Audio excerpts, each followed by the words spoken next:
Hey friends, tonight we step into a Victorian factory morning, the kind that tastes like cold smoke and damp wool before you even open your eyes. You're standing in the dark with a thin shirt that never quite feels dry, listening for a distant bell that rules the street more than any church. The air outside is foggy, but it isn't romantic fog. It's the sort that clings to your eyelashes and gives every breath texture. You won't survive this on vibes alone, because the day is built to grind you down in small, boring ways that add up fast before you get comfortable. Take a moment to like this and subscribe, but only if you genuinely enjoy what I do here. Drop your location and your local time in the comments, too, because somewhere out there, someone is hearing a bell like this right now. Dim the lights, maybe turn on a fan for that soft background hum, and let's ease into tonight's journey. Together, you wake early not from discipline, but because the street itself is a clock. Footsteps outside, a door slamming, a cough rattling through a thin wall all tell you it's time. On many working streets, someone might even be paid to knock people awake, tapping windows with a long pole like a human alarm system powered by stubbornness. If you ever wondered what life is like without snooze buttons, congratulations. Your snooze button is poverty, and it doesn't come with a user manual. You sit up carefully because space is a rumor in your room. The mattress is tired, the blanket thinner than you want, and your clothes are where you left them because there's nowhere else to put them. Washing is a plan you keep meaning to execute, but it costs time, and time is the one thing the factory steals before it steals your strength. You splash water on your face from a basin cold enough to feel judgmental. Your hands already look older than they should. Rough skin, nails edged with grime that never fully leaves. Outside, the street is a narrow corridor of brick and soot.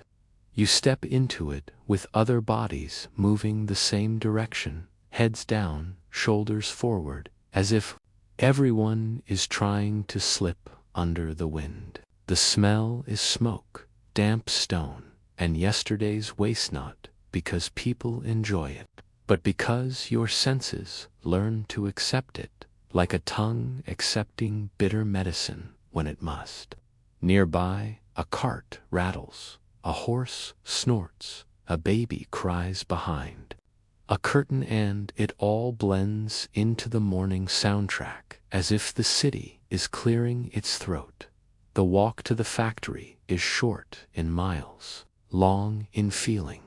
You pass windows glowing faintly, little squares of candlelight. Imagine the lives inside.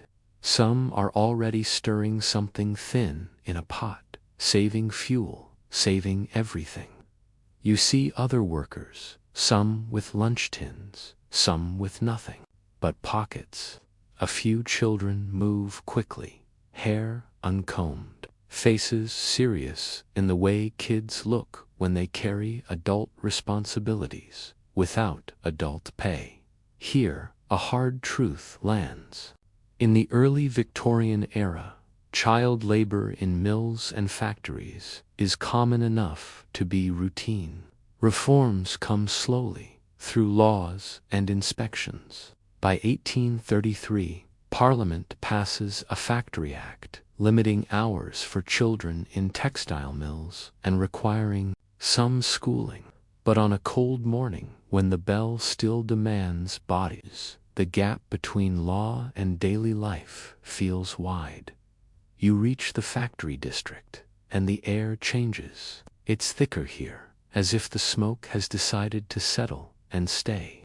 Buildings rise in heavy blocks, windows in rows, the kind of architecture that says production matters more than beauty.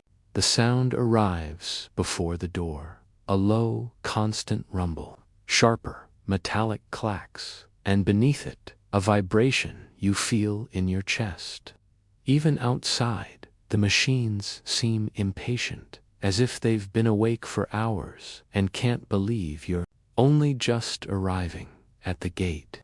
There's a bottleneck of people, a brief moment where everyone becomes a line, because the factory dislikes chaos unless it's profitable.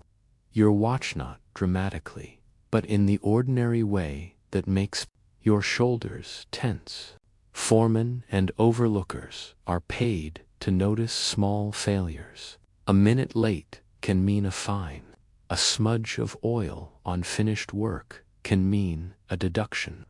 Rules are posted somewhere, sometimes literally on a wall.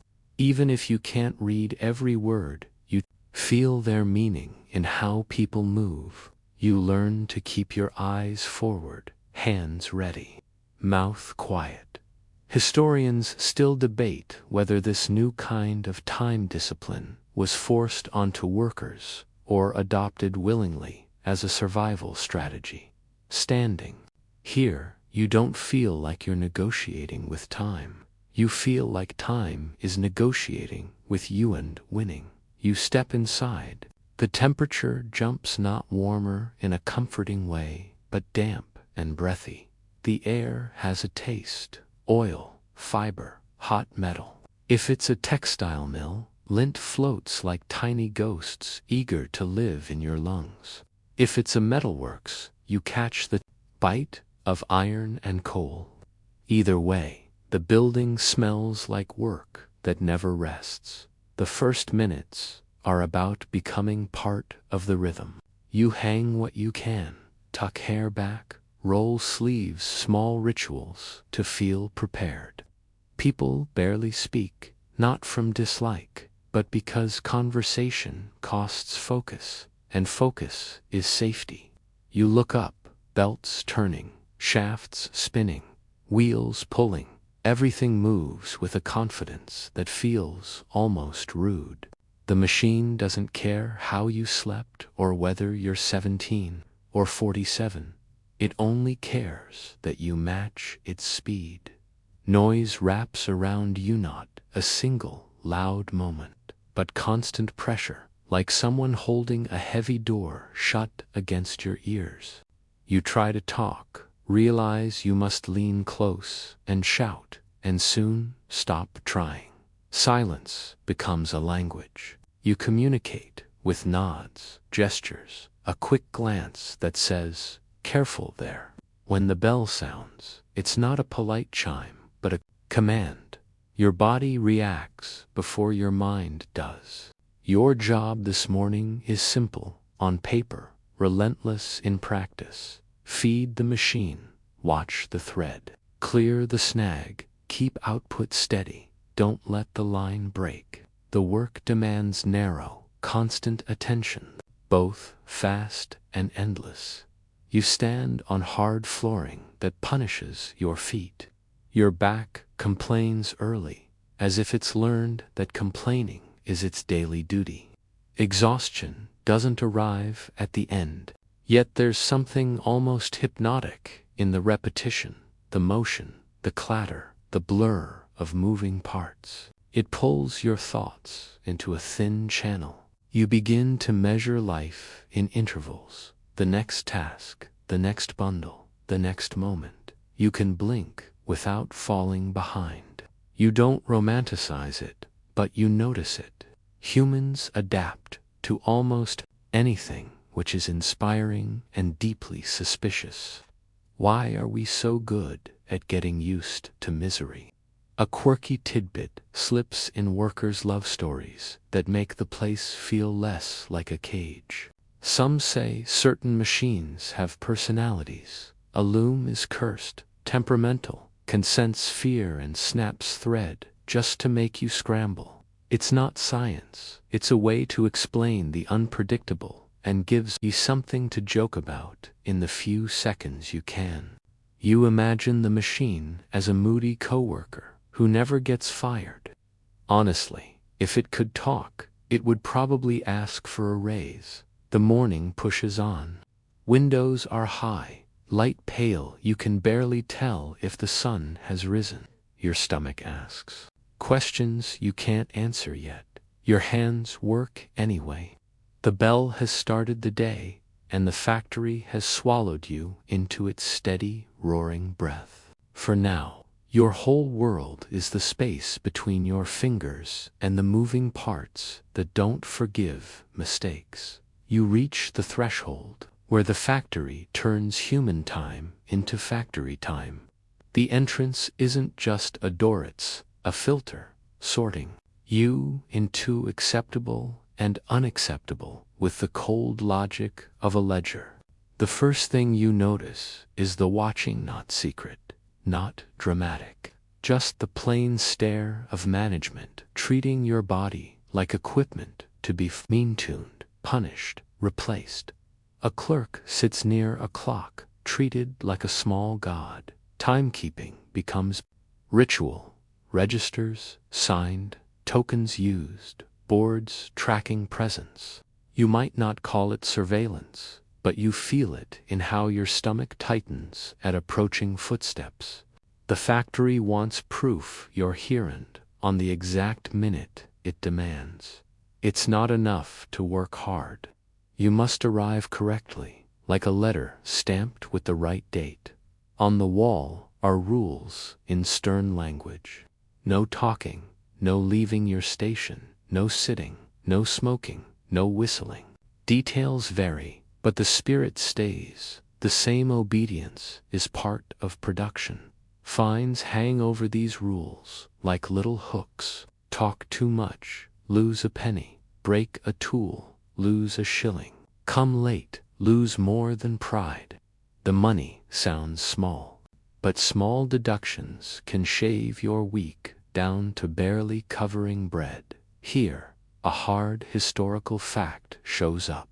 Many Victorian factories used fine systems for lateness, breakage, or rule breaking. Workers regularly complained these deductions were unfair or inconsistently applied. Employers argued fines maintained order and quality. Workers often saw them as a way to cut wages without admitting it. Historians still debate whether fines functioned mostly as discipline or as a hidden wage system shifting risk onto laborers. You keep your face neutral. Emotions cost money here. Anger gets you marked as troublesome. Tears get you mocked or ignored. A smile in the wrong direction can be treated as cheek. You become practiced at looking present but unavailable, like a shop window at night. The overseer walks the floor. You know without turning, his presence changes the air. Shoulders stiffen, hands move faster. People stop looking at each other and stare at work, as if their eyes could sew thread into cloth. He might carry a stick, not always to strike, but to point, to tap, to announce authority with sound. A tap on the frame is enough to make your pulse jump. It's amazing how a small noise can train you like a bell trains a dog. Humans brag we're rational. Then a stick on wood turns us into startled rabbits. You see other workers in quick flashes you can't stare. Older men with soot in their hair, women with sleeves rolled tight, teenagers trying to look like they belong, kids too young to look tired but already do. Everyone is dressed for sacrifice, plain fabrics, worn shoes, nothing decorative unless accidental. Some places make you buy or rent tools. Some require your own apron or protective pieces. Protective is generous. Gloves can catch in machinery.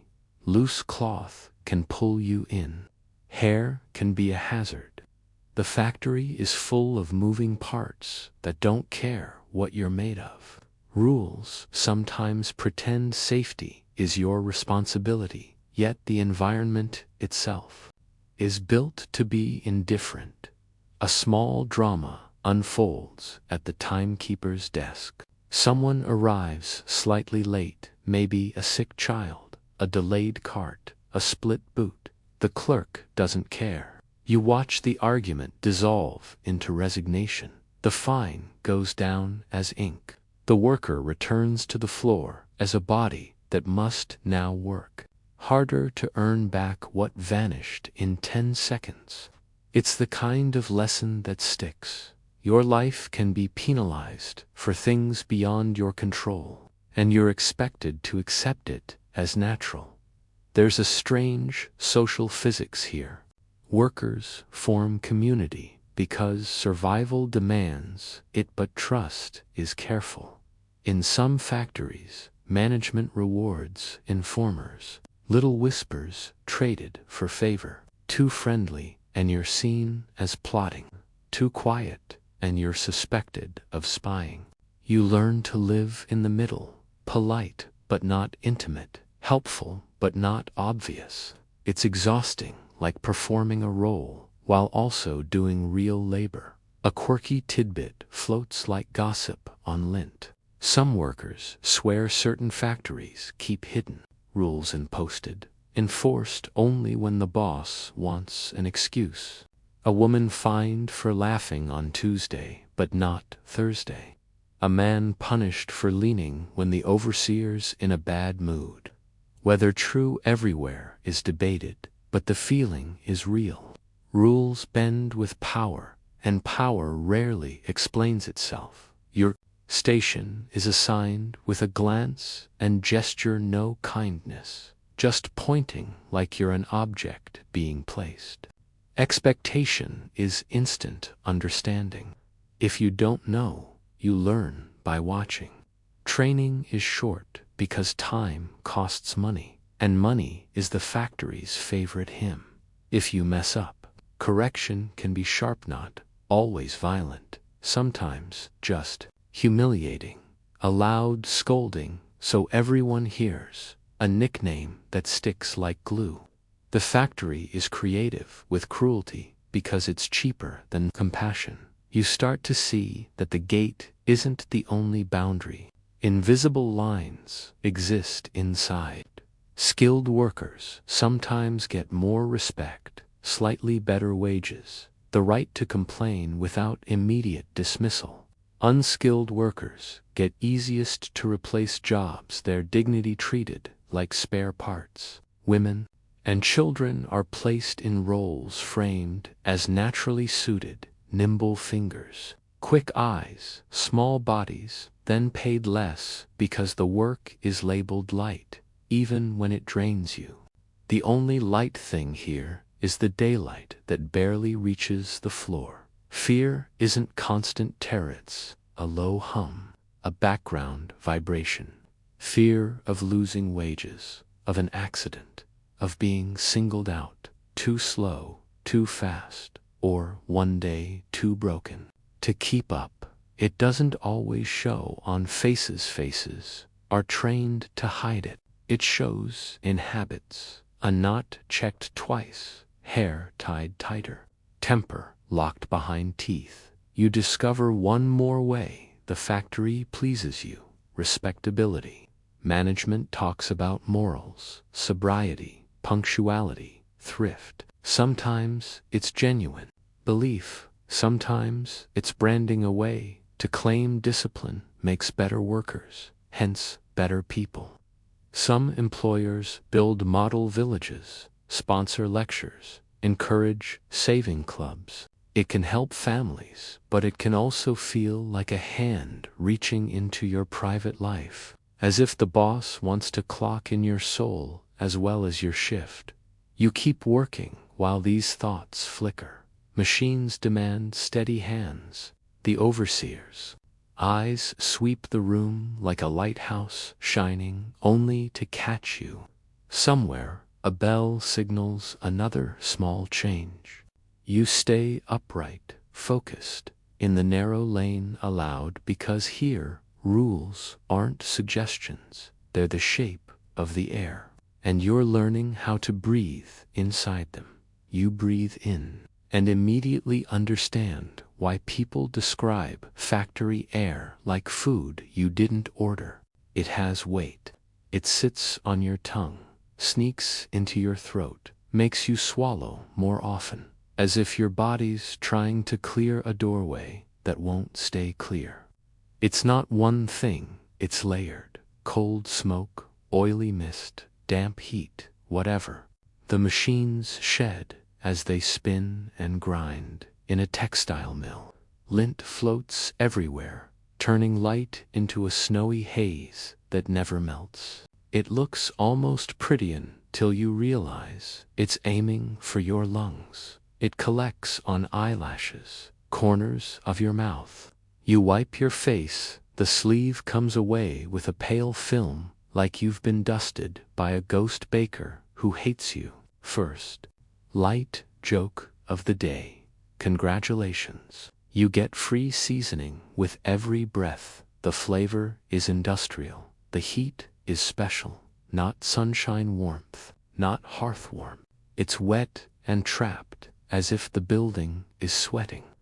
In cotton mills, humidity is deliberately kept high. Damp air helps thread behave and reduces breakage. That's a historical fact tied directly to your discomfort. Windows stay shut. Steam or water lingers. The room feels more greenhouse than workplace. Productivity rises. Your skin stays clammy. Your shirt clings like it's trying to merge with you. Ventilation exists sometimes. A high window cracked, a vent that helps a little, maybe a fan in newer setups, but air movement is never the priority if it threatens output. You learn what stale air does to mood. People get irritable, get headaches, get quieter, not calm, but saving oxygen for later. Then there's the smell. Oil from bearings, grease from gears, sharp metal temps from friction. In dying areas, chemicals turn the air sour or sweet or both. Even if you can't name the substances, your body reacts. Eyes sting, nose runs, throat feels scraped. You start recognizing odors as warnings that one means the belt's heating up, that one. Something's lightly burning, that one. The floor's about to get slick. The floor itself becomes part of the air.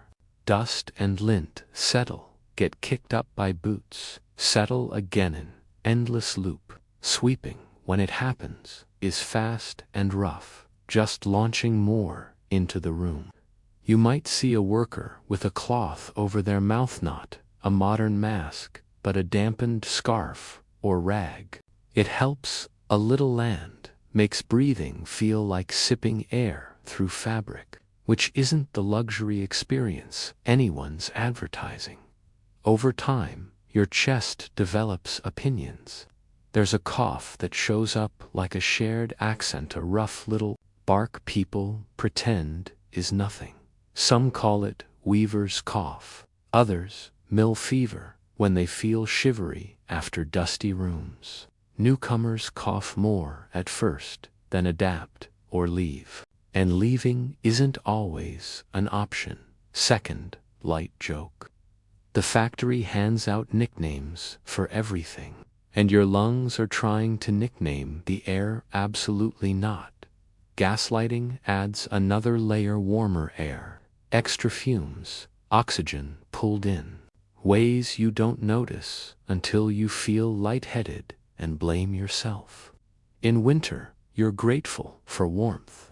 In summer, you feel slow cooked in your own sweat. A very intimate relationship with a building you don't even like. Water is everywhere in small forms. Condensation on panes, damp on walls, puddles near machines. In humidified mills, moisture turns lint into paste that sticks to hands and tools. You wipe it off, fit comes back. Your skin stays soft in a way that sounds nice until you realize soft skin splits faster. Tiny cuts appear, sting under oily grime, then go numb from constant work. And there's taste. Coal smoke leaves your mouth bitter. Certain oils give a metallic aftertaste. Lint makes you feel like you're chewing invisible cotton. You drink when you can quickly, often from a shared cup or questionable tap. The water might be fine or not. Either way, it's wet hand. You take it. Some factories offer small health measures that sound caring but feel complicated. Employers hand out milk, believing it helps against dust or fumes. That's your quirky tidbit, half folk remedy, half workplace tradition, ever proven by modern science. Workers develop their own rituals, an onion in a pocket, a peppermint to clear the throat, vinegar on cloth. When official safety is thin, superstition thickens because it gives you the feeling of doing something. Historians still argue whether factory owners genuinely believed conditions were acceptable due to limited medical knowledge or whether economic incentives made it convenient to ignore harm that workers described plainly. You feel how that debate matters without reading a pamphlet. Your body is evidence. Your cough is data.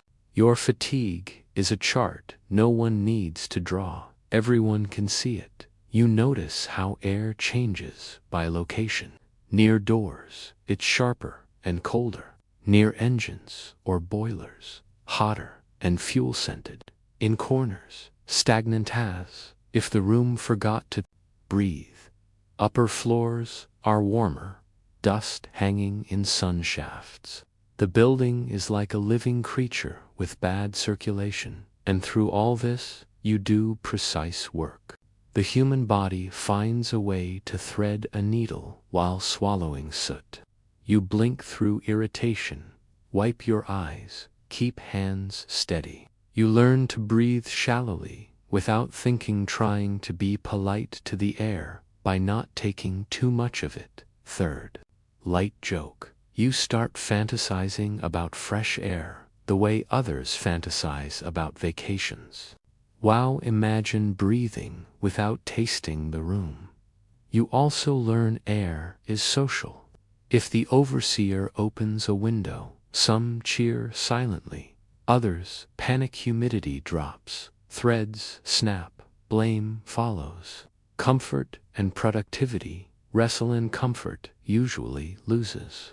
A draft on sweaty skin feels like relief, then you worry about catching a chill, because being sick is expensive. Hours in this atmosphere make time feel thick. You measure the day by your throat, by how gritty your teeth feel when pressed together, by throbbing temples as noise and heat stack. Your body catalogs symptoms like a shop, inventories, goods, dry eyes, wet shirt, tight chest, stiff neck. You don't announce it, you just keep going, because the air might be awful, but it's the air you have. And the machines keep moving as if powered by your breath itself. The machines aren't just tools, they're the pace setter, the noise, the mood, the threat that never raises its voice because it's already roaring. You step into a lane of motion. Everything spins, pulls, snaps, loops with the confidence of something that never tires. The first thing that hits you is how alive it feels, not like a pet, but like a storm.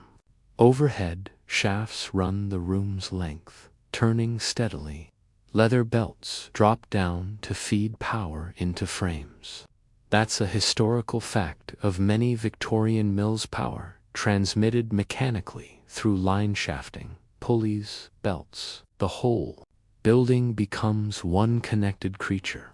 If one part misbehaves, vibration travels through the floor, your knees, right up into your teeth. Noise is constant but layered. A heavy thrum from the main drive, clatter from looms, staccato from small parts, sharp slap of fluttering belts. The human voice doesn't belong. When someone speaks, it's mime plus shouter, dignified way to spend your day. Your attention sharpens into something narrow. You watch the machine with eyes and skin. A belt squeals, you notice before you fully hear it. A bearing runs hot, the smell changes. A faint burnt note that tightens your throat. A rhythm stutters, your body reacts, because stutters mean broken thread, jammed material, wasted time, blame that sticks like oil. Speed is the strangest part. A machine never looks like it's trying, it just does. At a loom, the shuttle moves so fast your eyes feel slow. Feeding material, your hands move as if they belong to the machine, not you. There's a moment your brain stops narrating and becomes pure reaction. You're not thinking, you're matching. That speed can be adjusted in. That's where power becomes personal. A manager wants more output. A foreman nudges the pace. A belt tightens. A pulley swaps. An instruction sounds small, but changes everything. Workers have words for this. Words meaning being pushed to do more in the same time without more pay. Historians still argue whether speed increases were mainly about competition and falling prices or intentional strategies to squeeze labor until it breaks. The evidence can look like both, depending on the mill and decade. You watch how the room is arranged for machines, not people. Aisles are narrow, frames packed close. Light goes where needed for inspection, not where kind to eyes. The machine gets space to move, you get space to fit. A quiet lesson in priorities. Safety is complicated here. Some machines have guards, some don't. Some places make small improvements. Others treat caution as a personality trait you supply. Yourself, loose sleeves, hair, apron ties, all dangerous. You tuck, tie, pin yourself into a smaller version of your body as if trying not to be noticed by anything that spins. You learn the body language of caution. Don't lean too close. Don't reach across. Don't get casual. The machine loves casual because casual makes mistakes. A maintenance worker moves like a mechanic, priest listening, touching housings, tightening bolts, oiling points with practiced hands. Oil is life to these systems. Without it, friction becomes heat. Heat becomes trouble. You see oil cans, rags, dark stains that never clean off. Even the air smells like lubrication. The factory's way of saying this place runs on grease and luck. The overhead belts are both mundane and unsettling. They turn so fast they blur, yet sometimes you notice one frayed, a thin strip lifting. Like a peeling ribbon, everyone notices. Everyone pretends not to stare. A snapped belt can whip, and nobody wants to be the person standing in the wrong place when that happens. People give those belts respectful distance, like they're moody animals. You learn a few tricks passed down without ceremony. How to clear a snag quickly without yanking. How to keep fingers flat, not hooked end. How to use a small tool rather than your hand, even when you're tempted to just fix it faster. The factory rewards speed, but it punishes injury far more than it ever rewards bravery. First light joke. The machine does not care if you're brave. It only cares if you're in the way, and it will give you a performance review made entirely of consequences. There's also the mental side of machine work. The noise and repetition can lull you, and lulling is dangerous. You catch yourself drifting for half a second, imagining a hot meal or a quiet bed and then snap back because your hands are still moving. You develop little anchoring habits, counting motions, checking a visual marker, touching a familiar edge, anything to keep your mind from slipping into the kind of daydream that ends badly. The machine also reshapes social life. You can't talk much, but you can exchange looks, quick signals, tiny acts of help. Someone nudges a dropped tool toward you with a foot. Someone points to a thread starting to misfeed. These gestures matter. They're the closest thing to kindness that fits inside the rhythm. A quirky tidbit lives in how workers talk about machines when trying to cope. Some give them names, not official ones, but nicknames that make them feel less like anonymous metal. A temperamental loom might be called Widowmaker, said with a half-laugh that tries to turn fear into a joke. A smooth-running frame might be praised like a good teammate. There are even tales of certain machines being haunted when belts flap on their own or a frame starts making a new sound after a worker leaves or dies. It's not proof of anything supernatural. It's the mind trying to put a story where there's only noise and risk. You notice how skill shows up in the smallest movements. A practiced worker senses a problem early, fixes it with minimal interruption, and keeps output steady. A newcomer fights the machine making larger corrections, losing more thread, looking more panicked. Skill here isn't poetry, it's survival.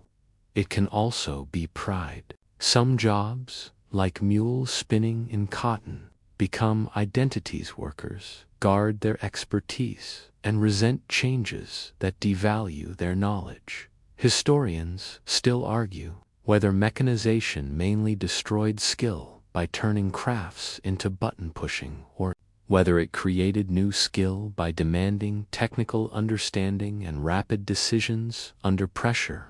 Watching hands move with precision in this noise, it's hard to believe the work is mindless even if the pay sometimes pretends it is. The power source itself is a presence. If steam drives the place, you feel the distant pulse of the engine, hear the hiss of valves, smell coal smoke seeping in. Steam power is one of the forces that lets factories concentrate labor and machines under one roof in the 19th century, and it changes everything, including how cities grow around these buildings. Second, light joke. The engine is basically the world's loudest roommate, always awake, always hungry, and absolutely not contributing to rent. You keep your eyes on moving parts and learn to trust your instincts. If something feels wrong, it probably is. If a sound changes, it matters. You become part of a system that runs without mercy, but your body and attention are the small human layer that keeps it from collapsing into chaos. That's the strange bargain of the Victorian factory floor. The machine feels unstoppable, yet it still depends on you to keep it honest. And as the clatter continues, you realize something quietly unsettling. After enough time in this roar, silence starts to feel unfamiliar. Third, light joke. You begin to suspect that if the machines ever stopped, your ears would panic and ask, "Excuse me, where did the rest of reality go?" You notice the smallest workers first, not because they're loud, but because they move in places your body cannot. A child slips between frames and underneath beams with the practiced ease of someone who's learned that narrow spaces are part of the job description. Their shoulders are thin, sleeves rolled up, hair pinned back or cropped short to keep it from catching. Their face is serious in a way that makes your chest tighten. Not a game face, but the face of someone who understands consequences. The work given to small hands is often described as light, a word that feels like a lie. The moment you watch it happen, light can still be constant. Light can still be dangerous. Light can still chew up a day and spit out a tired body. A child might piece broken threads, clear fluff and waste, carry bobbins, open and shut small gates, or crawl into awkward spaces to sweep beneath machines while the frames are still moving. In coal-related settings, small bodies might be used in tight seams or narrow passages, but inside a factory, it's the same logic. The smaller the worker, the easier to fit them into the machinery's blind spots. A mainstream historical fact sits right in the middle of this scene. Child labor is widespread in early industrial Britain, and public concern helps drive reform through laws like the 1833 Factory Act, which limits working hours for children in textile mills and requires some schooling. Later acts tighten restrictions and expand oversight. The laws matter, but day-to-day reality can still vary widely by region, employer, and whether inspectors ever show up at the right moment. You see the idea of protection trying to exist inside a system designed for output. You watch a boy older than 10, keep pace with a task that demands quickness and patience. His fingers move fast, but he's not careless. He's learned the machine's moods. He knows when it's safe to reach and when it's not. You realize children here don't get the gentle learning curve adults imagine childhood should have. They get a steep drop hand, then they learn to flap on the way down. You also see girls at work sometimes, in roles requiring fine attention, like tying threads or sorting finished pieces. Sometimes as runners carrying parts from station to station. Their wages are usually lower than adults, and even lower than boys in some cases. Because pay isn't just about work done, it's about how society values the worker. The factory uses the language of natural ability, nimble fingers, quick eyes, small frames as if nature wrote the payroll. It didn't. People wrote it. The reasons families accept this aren't mysterious. When you stand in the same air they do, rent doesn't wait, food doesn't wait. A parent might earn too little to cover basics, especially when wages drop during downturns or work is irregular. A child's earnings, even if small, can mean the difference between bread and no bread, coal for the fire, or a cold night. Some families also see factory work as training a path to steady employment, a way to keep a child from street trouble. The hard part is that the path comes with hazards and fatigue that can shape the rest of a life. First, light. Joke because the human mind will do anything to keep from screaming. The factory sells itself as teaching discipline, but mostly it teaches a child that the clock is their strictest teacher, and it never takes sick days. You notice how adults respond to child workers. Some older workers are protective in small ways, slipping a tip, warning about a risky motion, nudging a child out of danger with a quick gesture. Others are blunt, because bluntness is what the factory beats into people. A child who slows down can slow the whole line, and a slowed line can invite punishment. So patience becomes expensive. You see kindness and irritation coexist in the same glance. The factory doesn't just use children's labor, it uses adults' emotions too, turning compassion into a limited resource. Then there's the schooling question.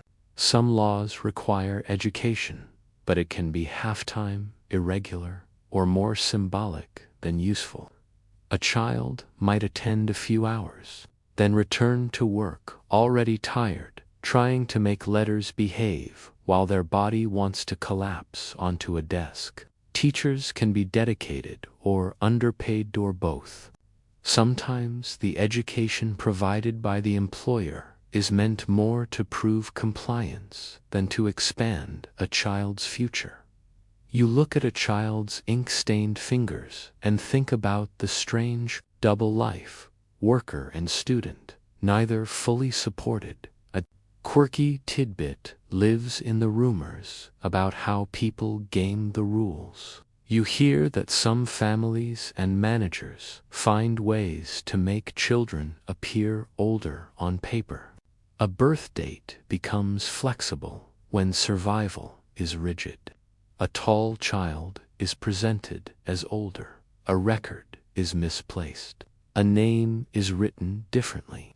It's not always a grand conspiracy. It can be a tired father, a desperate mother, and a clerk who knows the difference between strict rules and an empty cupboard. The factory's paperwork becomes a second battleground, fought with ink instead of fists. Historians still argue whether early factory reform was driven primarily by humanitarian concern for children, or by middle-class fears about social disorder and the health of future workers and soldiers, or by employers who wanted standardized rules to keep competitors from undercutting them. The motives can mix. A reformer can care deeply and still hold patronizing views. An employer can support restrictions for children and still squeeze adults. Real life rarely picks a single reason and sticks to it politely. You meet the reformers in the form of stories that circulate. Someone mentions a visitor who came through with a notebook watching, asking questions, looking grim. Someone else mentions speeches in town, pamphlets, petitions, and meetings. Some of the most famous investigations into factory conditions involve testimony from workers, including children describing long hours, fatigue, and injuries. You don't need every detail to understand the point. People outside the factory are starting to look in, and looking in can be dangerous for the factory's reputation. But even reform has limits when filtered. Through class and power, a visitor can leave, a child cannot. A law can pass. A foreman can still pressure people to keep up.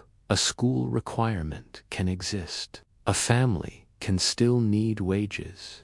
The machinery of reform turns slower than the machinery of production, and the people caught between them don't get to pause. Second light joke, because sometimes humor is the only way to swallow anger. Inspectors may arrive like heroes in a story, but the machines do not stop to applaud. You also notice how childhood itself changes under this system. Play becomes something that happens in scraps, in a quick game with a string, a silly face pulled when the overseer isn't watching, a quiet song hummed under the roar. A child develops adult skills early, reading moods, predicting danger, managing pain, hiding fear. It's competence built out of necessity. It can look impressive until you remember what it costs. There are moments when you see a child's hand shake from fatigues slightly, and they clamp it steady with sheer will. You see a child blink slowly, eyes heavy, then snap alert. When the machine changes tone, you understand why some kids fall asleep the moment they sit down at home, and why some wake at night with muscles still twitching and work rhythms replaying. The body learns patterns and repeats them even when it's supposed to rest. You think about wages again. Children's pay often goes straight to parents' and the child might receive a small portion or none. Some families are fair, some are struggling, some are broken by drink or hardship and make choices that hurt everyone. You don't reduce it to simple villains. You see a system that makes cruel outcomes feel normal. Third, light jokes, soft and tired. You start to suspect the factory's real product isn't cloth or metal at all, but tiny, exhausted humans shipped out daily with no return policy. Still, the presence of children forces the question into the open and the question refuses to stay quiet forever. Even in a place built on obedience, the sight of small hands doing adult work plants discomfort in the mind. You carry that discomfort like grit under a nail, something you can't ignore, something that makes every clack and whir feel sharper. Because you're watching the cost of industry measured in inches of height and years of life that should have been slower.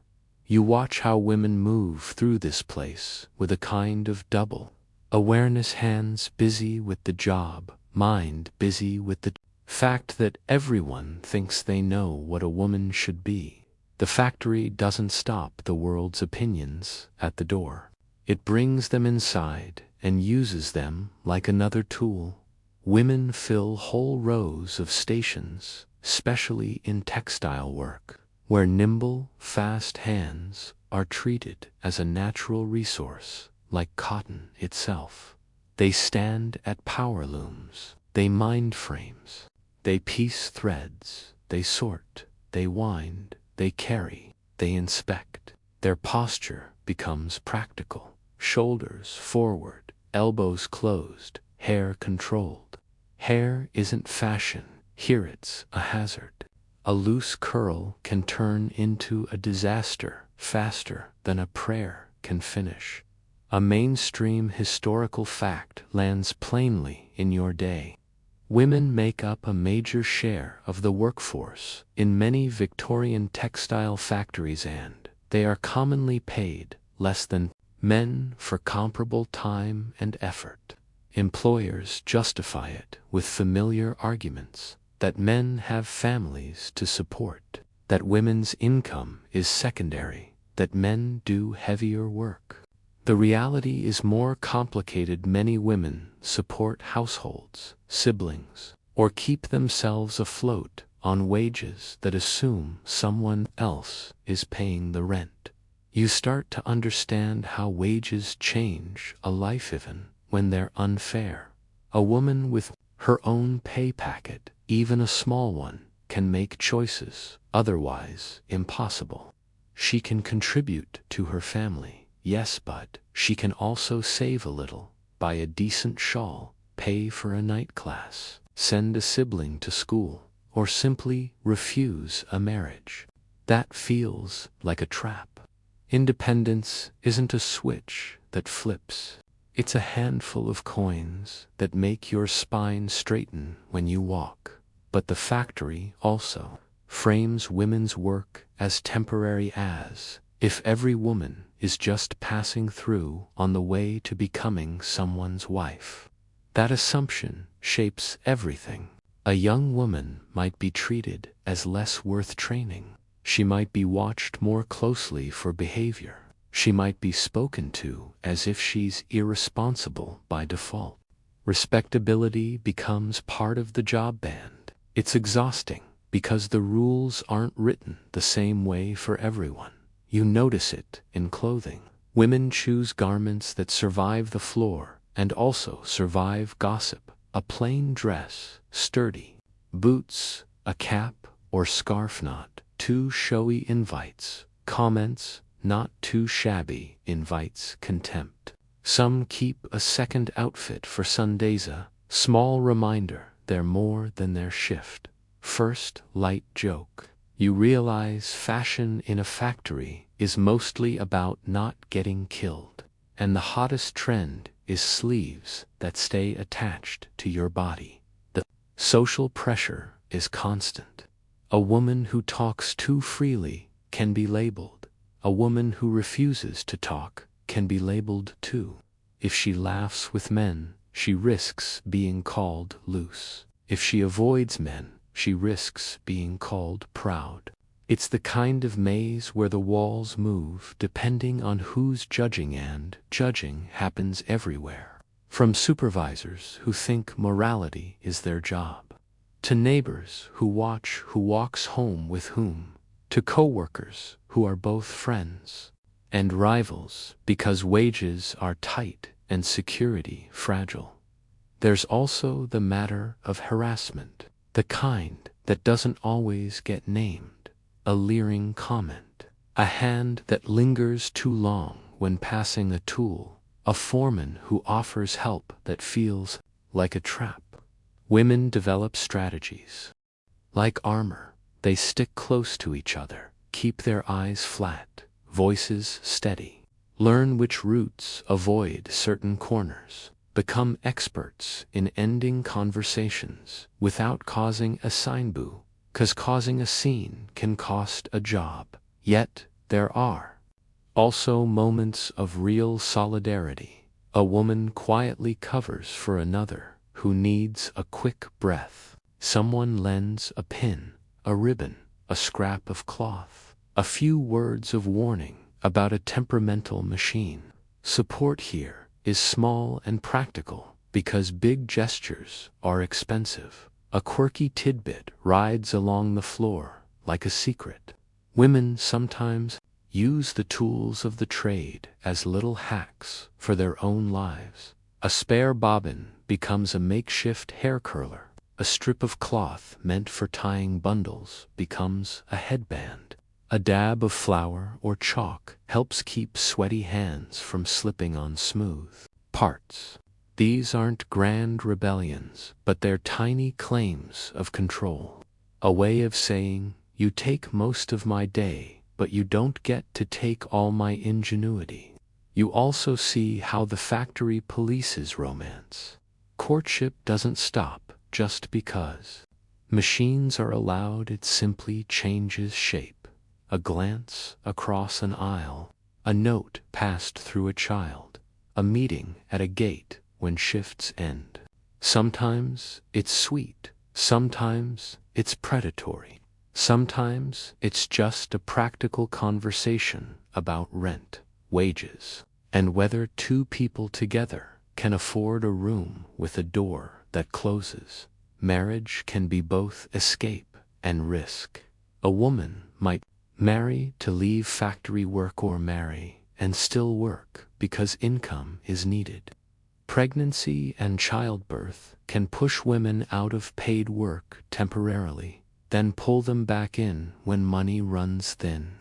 The factory has little patience for bodies that change. It values consistency, and the human body is not consistent. Second, light joke. The machines run like they were built by someone who never had hormones, never had morning sickness, never had to carry water upstairs. Some women move through this world as migrants coming from rural areas to industrial towns, living in lodging houses or with relatives, sending money home. A new town can feel like freedom and loneliness at the same time. You learn that a woman's reputation can travel faster than her feet. A landlady might refuse a tenant over a rumor. An employer might assume the worst if a woman is seen with the wrong crowd. The moral economy is reland. It can be as punishing as the wage economy. Work roles also shape identity. Some women take pride in being quick, accurate, dependable. They become known for steady output or for fixing problems without fuss. That reputation can protect them and also trap them into being given more work for the same pay. Skill becomes both badge and burden. Once you're good, everyone expects you to be good forever, even on days when your body feels like wet cloth. Historians still argue whether factory employment in the Victorian era was fundamentally liberating.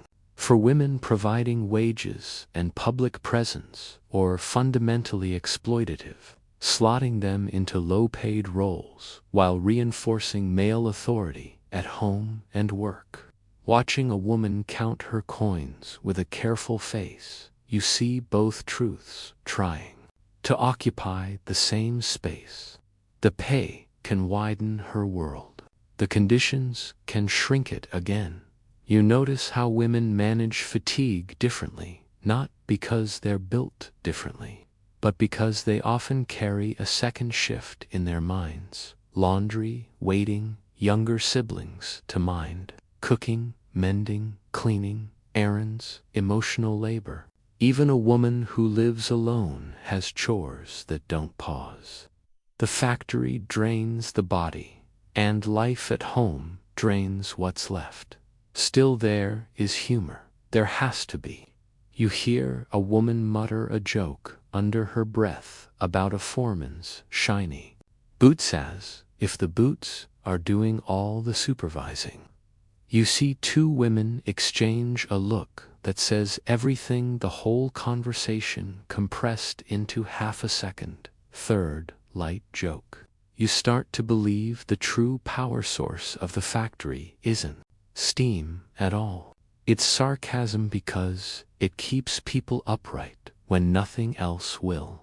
When the day presses on, you keep noticing the same thing.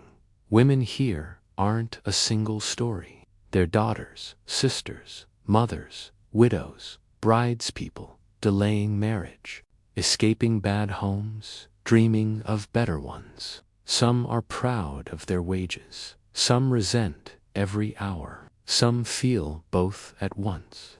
The factory tries to flatten them into female labor, but you see individual lives in how they tie a scarf, share a crust of bread, hold themselves steady in a room that wants everyone to become just another moving part. You notice the men who carry their work like a title, the ones who don't just say they have a job, but say what they are: spinner, fitter, minder, smith, pattern maker. The words land heavy, like they're stamped into the chest. In a place where so much feels temporary and replaceable, skill becomes a kind of permanent address. Some of these men have hands that look carved, knuckles thick, fingertips flattened, skin polished by years of handling the same motions, that move with quiet confidence. They know how the machinery sounds when it's healthy. They know what good output feels like before it's counted. They don't merely follow instructions, they interpret the work. And that interpretation gives them a little status on the floor, a little leverage unskilled workers rarely get. A mainstream historical fact shows up in the structure of pay and identity. In many Victorian industries, skilled male workers often earn higher wages than women and unskilled men, and they sometimes organize through craft-based associations to defend rates, apprenticeships, and control over specific tasks. Even when employers hold the most power, skill can be a bargaining chip, not always a winning one, but one you can feel in your pocket. You learn quickly that skill is also a border pride on one side, resentment on the other. Skilled men may guard their role because it's one of the few things the factory can't duplicate overnight. They might be generous with knowledge or treat it like property. A young worker hovering near a machine isn't just curious, he's a potential replacement. That thought can make an older man tight in the jaw. Then you see apprentices and improvised apprentice boys who are not just laboring but learning, at least in theory. Or attritional apprenticeships exist, especially in engineering, printing, and metalwork, but factories twist the idea. Some employers prefer quick training and narrow tasks because they're easier to manage and cheaper to pay. A boy might learn one operation very well and never learn the wider craft that used to come with a full apprenticeship. This is where an argument hums in the background. Is the new industrial system destroying skill or reshaping it? Historians still debate whether mechanization mainly de-skilled workers by breaking crafts into repetitive steps or created new technical skills through machine knowledge, maintenance sense, and rapid decisions under speed. You see both possibilities living side by side, one man reduced to feeding material all day, another becoming a specialist who can tune a machine like a musician tunes an instrument. The social hierarchy isn't always official, but it's felt. Skilled men may get slightly better hours, more regular work, first pick at overtime. They may be listened to when they complain, not because management is kind, but because management hates disruption. A respected spinner quitting can cause trouble. A respected fitter walking out can halt repairs. That dependence gives the skilled worker a posture that's different. He stands like he knows he matters, because sometimes he does. At the same time, the factory tries to tame pride. A man with too much pride can become stubborn, refuse new methods, argue, encourage others to resist. So management plays a careful game, praising skill when it boosts output, undermining it when it threatens control. You might hear a foreman say, "Only you can handle this frame," and then bring in a new machine the same week designed to make that very expertise less rare. You watch how masculinity gets built into the work. Men are expected to endure noise and danger, treat pain like an inconvenience, be steady even when scared. If a man flinches, someone might mock him. If he complains, someone might call him soft. The factory doesn't invent those attitudes, but it uses them. Because a worker ashamed of weakness is easier to push. First light joke. The job comes with an invisible uniform and the main item is pretending you don't have a spine until it starts writing angry letters. There's also the question of status outside the factory. A man with recognized skill can carry that into the street, treated with a little more respect by neighbors, feel more confident seeking lodging, have more options when work dries up. A man without skill can be trapped because he's one of many, and many are easy to ignore. You notice tension around machines claimed to be simple. A new device arrives, shiny and efficient hand. The employer calls it progress. A skilled man looks at it and sees a threat not to his body, but to his position.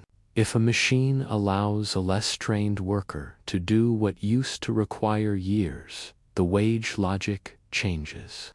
It's not just about technology, it's about identity and bread. A quirky tidbit slips through the culture of male workers like a wink. Some skilled men keep secret marks or habits that function like signatures, especially in crafts that produce physical pieces. A fitter might file an edge in a particular way only another fitter notices. A pattern maker might leave a tiny notch hidden under a join. It's not always sabotage, sometimes it's pride, a private claim of authorship in a system that wants everything anonymous. Sometimes it's a way to prove later that a piece was made right or wrong. It's a tiny rebellion made of craftsmanship. On the floor, men also form groups around tasks. A team might take on a section of production and develop its own internal rules. Who speaks to the foreman? Who handles disputes? Who teaches the new lad? This group life can be supportive, but it can also be harsh. If you're the newcomer, you may be tested, not always cruelly, but certainly firmly. Can you keep up? Can you keep your temper? Will you rat someone out? These questions hover in the air more than any official policy. Wages and respect collide in how men talk about being paid by the piece versus by time. Piecework can promise more money if you produce more, but it also turns coworkers into competitors and encourages unsafe speed. Time rates can feel safer, but they can also invite accusations of laziness from bosses who want more output. Men argue about it like it's politics, because it is. The pay structure shapes the whole atmosphere. Second, light joke. You realize the real product here isn't cloth or metal. It's arguments about pay, and they come in bulk.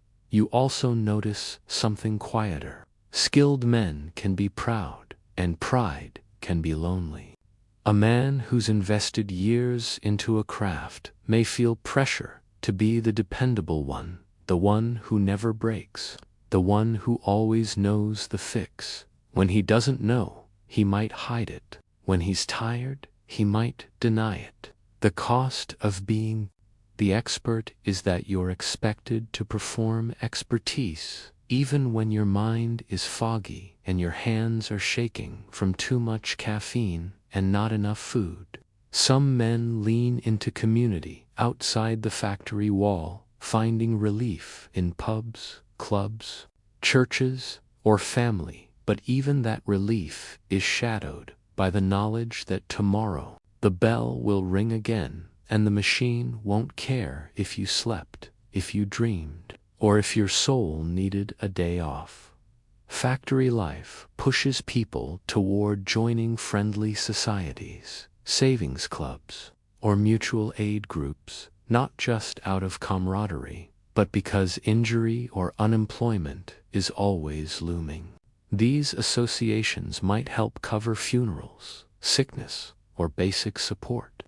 Stitching together a safety net the factory refuses to provide. It's not charity's insurance built from wages already stretched, paper-thin. You begin to see how skill links to power and how fragile that power really is. A skilled man might feel secure until demand drops, until the boss announces cuts, until a new machine arrives, until a younger worker accepts lower pay just to get hired. The factory is a moving target. Your status can shift without warning, like a belt slipping on a pulley.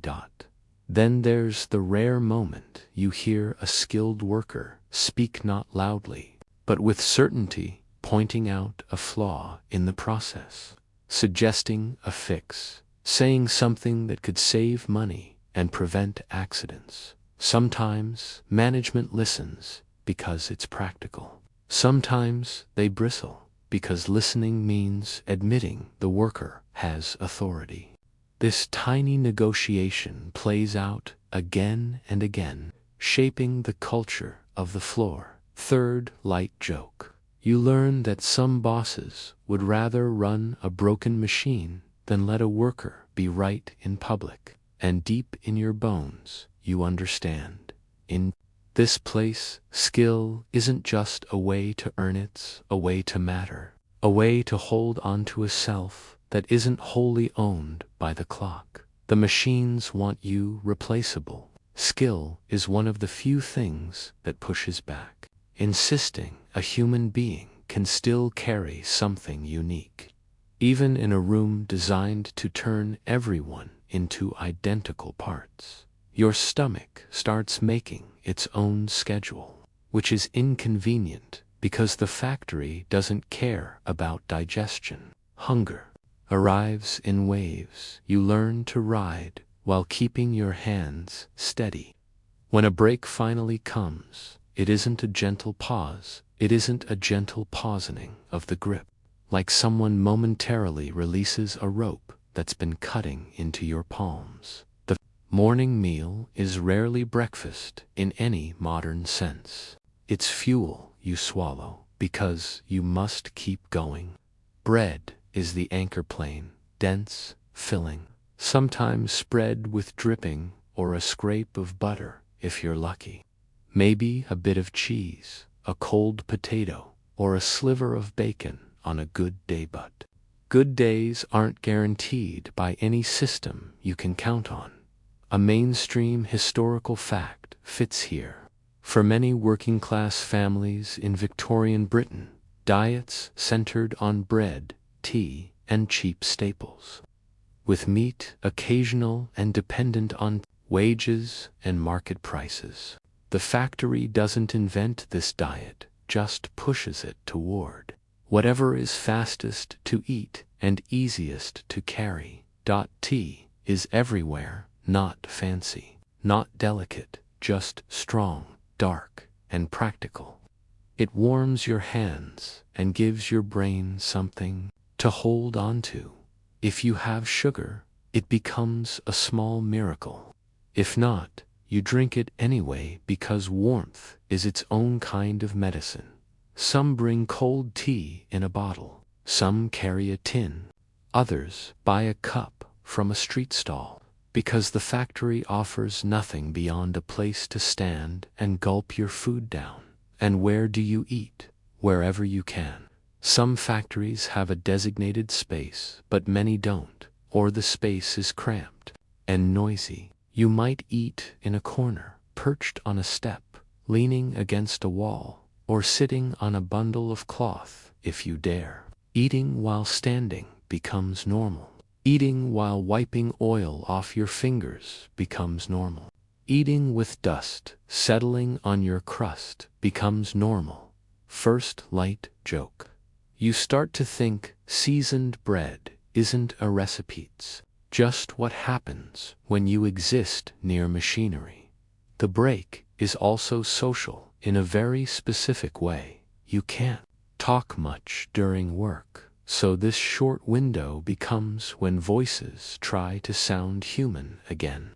People speak quickly, as if racing the clock. Someone complains about prices. Someone shares a rumor. Someone laughs at a small joke, because laughter is cheaper than therapy and more available than sleep. Then someone glances up, checks the hour, and the room tightens again. You learn the quiet dichotomy of food. A worker with a little more might bring a tin of stew or porridge kept warm near a heat source. A worker with less brings dry bread and hopes their teeth hold. Children share scraps, and sharing can be generous or strategic. Trade a bite today, expect one tomorrow. Trust is built in crumbs. Food also marks class, even among workers. A man with a thick sandwich might be teased, half joking, half jealous. A woman with only a heel of bread might say she's not hungry. And everyone knows she's lying, but they let the lie stand because pity is awkward. Some don't eat at all during break, saving food for children at home, or because hunger, if ignored long enough, dulls into something quieter. There's also the trap of buying food on credit. A stall outside the gates sells pies, bread, tea, sweets. The smell is irresistible, the cost dangerous. Buy too often, and your pay vanishes. Never buy, and you feel deprived. The factory world is full of these small choices that seem trivial but pile into deep stress. Second light joke. You learn the most thrilling Victorian entertainment is deciding between a meat pie and rent, because nothing says adventure like financial doom with gravy. A quirky tidbit slips in through what people carry. Some keep a lump of toffee or treacle candy for a quick energy booster, pocket-sized fuel you can suck while walking back to your station. Others swear by peppermint, not just for breath, but to keep the mouth moist in dusty air. There are odd remedies too: a pinch of salt, vinegar water, a belief that certain herbs stop you from fainting. Not official policy, just survival hacks. Passed hand to hand, you also discover that breaks can be withheld or reshaped. If a machine breaks down, the pause may get eaten by the need to catch up. If output lags, the foreman might pressure people to shorten their rest. Even when a break is technically allowed, the culture makes you feel guilty for taking it fully. You watch workers eat in frantic bites, eyes scanning the clock, hands already itching to return, not because they love work, but because being seen as slow can cost money or status. Historians still debate whether early factory schedules were more humane than older. Agricultural rhythms, farming had brutal harvest days and seasonal surges, or whether the clock-driven routine created a uniquely oppressive fatigue by stripping away natural pauses and personal control. Sitting here with your bread, you grasp the heart of the argument. The factory turns time into a grid, and your hunger must fit inside the squares. The break space reveals the human body under strain. You see people stretch wrists, rub shoulders, flex fingers. Someone rolls their neck and winces. Someone slips off a boot for a second, and you catch the damp, sour smell of long hours. Someone coughs into a cloth and looks away like it's nothing. Eating isn't just nourishment, it's part of not falling apart. Workers develop small rituals to claim the break as their own. A woman smooths her hair and repins it, taking a moment to look like herself. A man pulls out a small comb, his mustache, just because he can. A child tells a silly story. Someone hums a tune. These acts aren't laziness, they're proof of personhood. Then the signal comes, and it's astonishing how quickly your body snaps back into work mode. The last bite is swallowed half chewed. The cup is drained too fast. Fingers wipe crumbs, grease, whatever. People rise, shoulders forward again, and the mood shifts like a room exhaling, then being ordered to inhale sharply. Walking back, you realize something quietly important. Food here is never just food. It's a math problem, a comfort, a status symbol, a bargaining chip, a moment of warmth, and sometimes a source of shame. It's also one of the few pleasures available on demand, which makes it both tempting and dangerous. Third light, jokes, and tired. You start to dream of a future where someone invents a meal you can eat with one hand while working, and then realize with horror that this is basically how fast food is born. Congratulations, you've accidentally predicted your own lunch in the 21. And now you carry that irony like lint in your lungs. The break ends, but your mouth still tastes, and that taste becomes a small anchor as you return to the floor. It's a reminder your body is still yours, even when the schedule tries to claim it. Even a rough crust can feel like comfort when the rest of the day is built from noise, speed, and the constant demand to keep moving. You learn fast that danger in a Victorian factory is rarely dramatic when it strikes. It's usually quiet first. A belt looks normal and it flutters. A floor seems dry and a machine sounds steady until one note shifts and your stomach drops. Your body senses trouble before your mind can name it. Accidents bloom in the gap between attention and fatigue. You reach for a bobbin, and your sleeve grazes a moving edge. You step back to avoid one hazard and find another, a low beam, a loose board, a scattered tool. The room thrums with motion, and you're expected to be the one thing that never misjudges distance. That expectation is almost funny, except ISN, single quotes, T. First light joke. The factory's safety plan is basically, have you tried being perfect? And you'd laugh harder if your hands weren't so close to spinning steel. Most injuries start small. A nick from a sharp edge, a blister that splits, a burn from something hot you didn't realize was hot. You wrap a rag around it and keep working because stopping means lost pay or a scolding. Your body becomes a patchwork of minor hurts you treat like weather. Sore today, worse tomorrow, still here. Then come the bigger moments, sudden shouts, clatters that break the rhythm. The room stiffens for a heartbeat. People glance without staring because staring is dangerous, and because you don't want to imagine it happening to you. Someone runs for help. Someone else takes over the station because the machine doesn't pause out of sympathy. The cruelty isn't personal, it's structural. Production must continue, and a human body is an interruption. A mainstream historical fact lives in this reality. Industrial accidents became so common in the 19th century that they sparked public outrage, investigations, and eventual laws. In Britain, the Employers' Liability Act of 1880 and the Workmen's Compensation Act of 1897 began shifting responsibility onto employers at least in certain cases. Even with laws, enforcement remains uneven.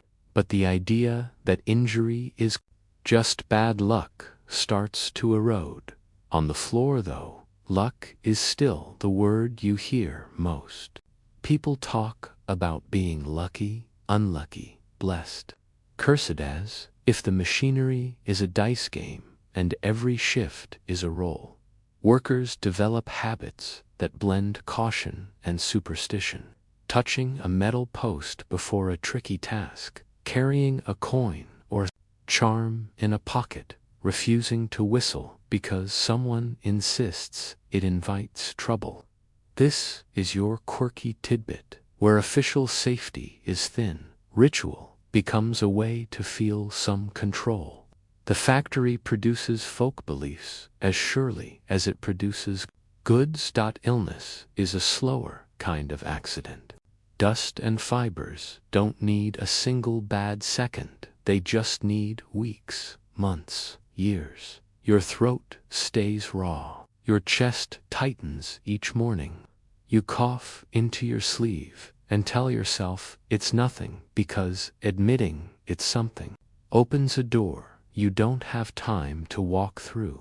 In textile mills, breathing cotton dust is tied to chronic lung trouble. What later generations will label precisely, but what you simply feel as a stubborn heaviness that makes stairs feel steeper. In chemical-heavy trades like matchmaking, exposure to white phosphorus causes horrific jaw necrosis so infamous it ignites reform campaigns. You might not work with matches, but you hear the stories. They travel labor routes like smoke warnings that a job can mark you in ways that never show up in your pay. The factory's response to sickness is practical, not kind. Miss work, lose wages, show up ill, and you're told to keep going unless you collapse. Some employers support sick clubs or friendly societies. Workers pay small amounts for illness coverage. These help, but can exclude the vulnerable or run dry when many fall sick at once.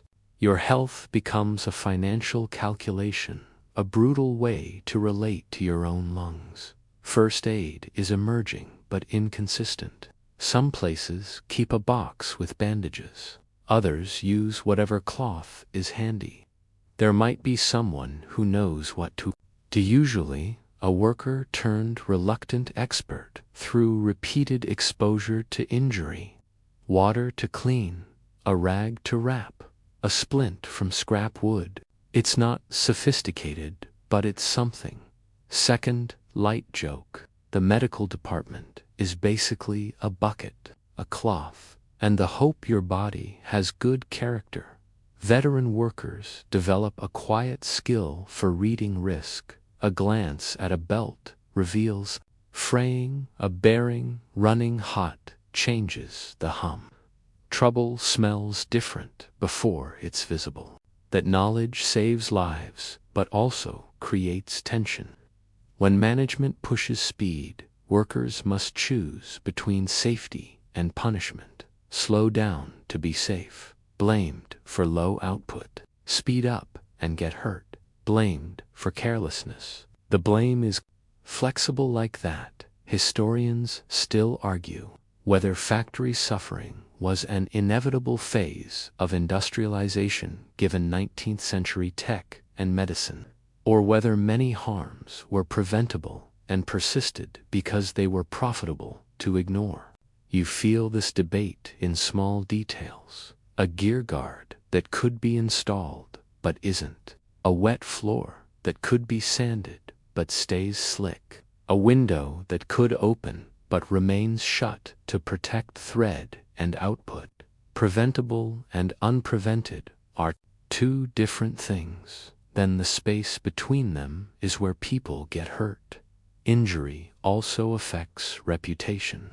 A hurt worker might be pitied but also seen as unreliable. Lose strength and you're moved to worse tasks. Missed too much work and you're replaced. The factory values continuity and injury breaks it. Even when people care, the system doesn't. Sometimes you see a worker return with a bandaged hand, moving stiffly. You realize the body adapts by narrowing its range. That hand avoids certain motions. That shoulder refuses to lift fully.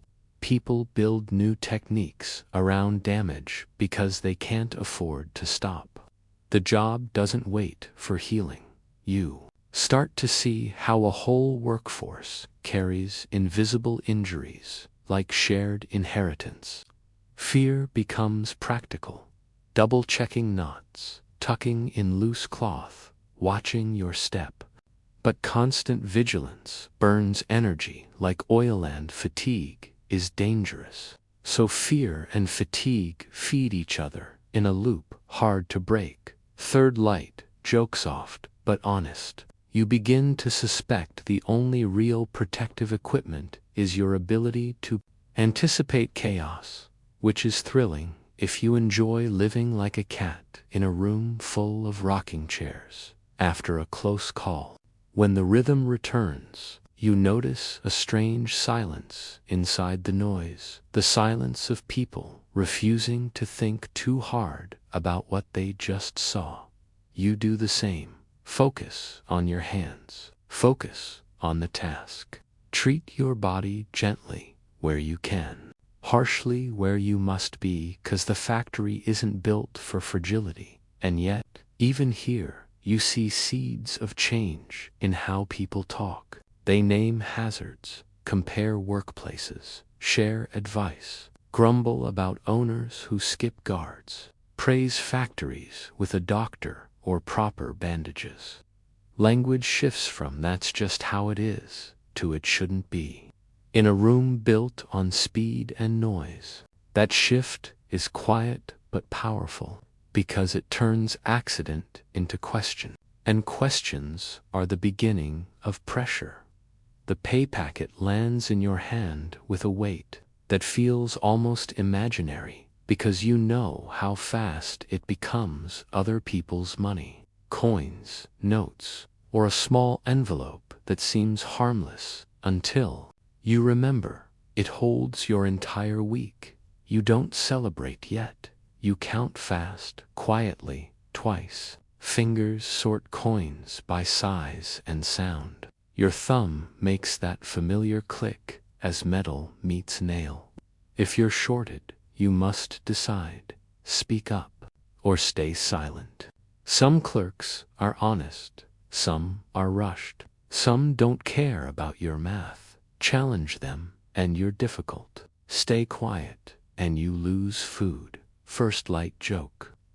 Budgeting here is a thrilling game where the surprise twist is always your broke. Again, a mainstream historical fact lives in this ritual. Victorian factory pay often came through weekly wages, piece rates, and deductions. Workers faced fines, tool charges, and other subtractions that shrank take-home pay.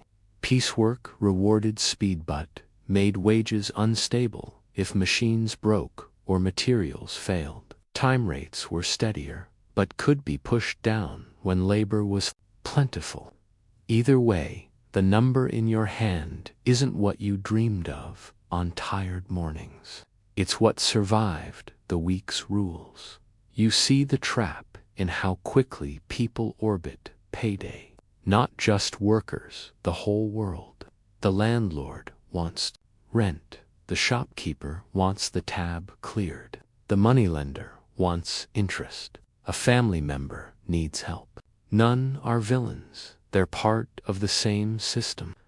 Circling your wage like hungry planets. Sometimes the rent collector doesn't wait at your door. He waits near the factory gate. You hand over coins, and the pay packet lightens instantly, as if embarrassed to stay with you. Lodging is expensive for what it is, and in crowded towns, demand keeps prices high. You pay because a roof isn't optional, even if it leaks. Then comes food, bread, tea, coal for the fire if it's cold, soap if you can spare it, and maybe something small that makes the week feel less like punishment. Boots need repair. A shirt needs mending. A child needs a new cap because the old one has surrendered to reality. Money flows like water through holes you didn't choose. Debt is the quiet companion in this economy. Many use credit at local shops, a lifeline that can become a chain. If your wage drops or a fine hits, the tab grows heavier. Families turn to pawnbrokers' coats, tools, a bit of jewelry exchanged for cash, then redeemed when possible. You see households cycle through the same objects, pawned and reclaimed, like a sad carousel of survival. There's also the truck problem, being paid in goods or tokens instead of cash, forcing you to buy from a company store. Even when laws oppose it, versions linger. Connected shops, inflated prices, recommended suppliers. Your wage loses flexibility. You don't just earn money, you earn permission to shop in a narrow lane. Historians still debate whether factory wages, despite exploitation, actually improved living standards over the 19th century compared to rural alternatives, or whether gains are overstated once you factor in urban costs, insecurity, and employer power through deductions and hiring swings. The numbers may rise, but so does the pressure. Holding coins in your palm, you feel how both truths can coexist. People react to payday with different strategies. Some spend fast tomorrows, never guaranteed. Some hide coins, stitched into hems, tucked in floorboard cracks, slipped behind a tin. Some give wages straight to a parent or spouse who manages the household. That can be fair or tense, because money is power, and power is never neutral. A young worker saving pennies might be called selfish. A mother saving might be accused of hoarding. The pay packet doesn't just buy goods, it buys arguments. A quirky tidbit lives in private money rituals, folding notes a certain way for luck, testing coins with teeth not as pirates, but to check they're real, wrapping coins in cloth tied with a knot that forces slow untangling you, tiny self-control device, half superstition, half psychology. It makes sense. Your week depends on tiny discs of metal behaving properly. Second, light joke. You discover coins have magical power to disappear, sadly.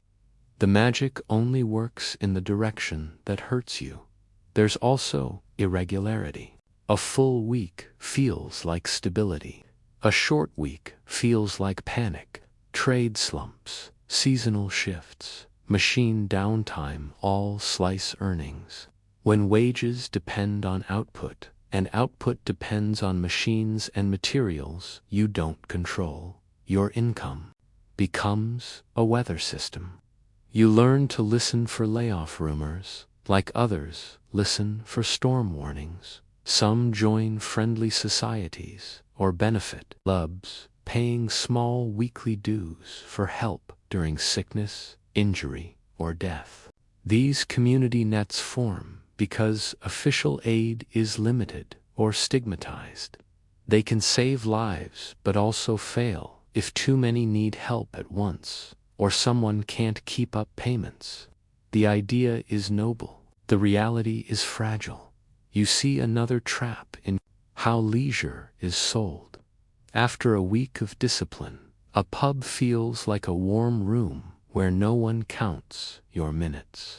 A drink feels like a reset button, but the reset costs money you don't really have. Some never enter the pub. Some step in and out carefully. Some step in and don't want to leave because numbness is easier than worry. You don't judge. Quickly, you see how exhaustion makes comfort feel urgent. Third light, joke, gentle and sleepy. You start to suspect the real factory product is a pay packet that self-destructs the moment it touches daylight, as if allergic to your happiness. Even responsible purchases become traps. Buying small costs more, but bulk requires cash you lack. Cheap goods, where fast but durable ones cost more up front. You choose between bad options and call it adult decision-making. You become an expert in stretching. Stew with extra. Bread, coal by huddling close to the fire. Boots by pretending the soul isn't separating. The pay packet also shapes dignity. A worker who pays rent on time walks taller. One who can't might avoid the landlord's eyes. Take side work, send a child to earn, or pawn something precious. Money isn't just comfort, it's the line between being seen as respectable or a problem, and yet there's something quietly fierce in how people manage it. You watch hands count coins with care. You see someone refuse a tempting purchase. A woman tucks away a penny for future need. A man buys a small treat for a child anyway, because joy is also a need, even if it doesn't appear on a ledger. The pay packet is never just payment for labor. It's a negotiation with rent, food, debt, pride, and fear. You hold it, divide it, surrender most of it and keep moving. Because survival isn't just about earning. It's about what the wage lets you keep after everyone else takes their share. The clock doesn't just measure your diet, shapes your personality.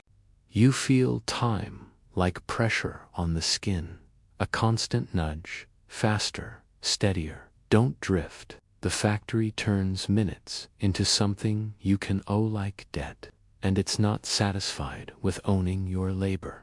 It wants your habits. Time, discipline, shows in rules that seem petty until you live them. Arrive precisely, start precisely, stop precisely. The bell is the voice of authority, but the real authority is the idea that time belongs to the employer once you cross the threshold of mainstream.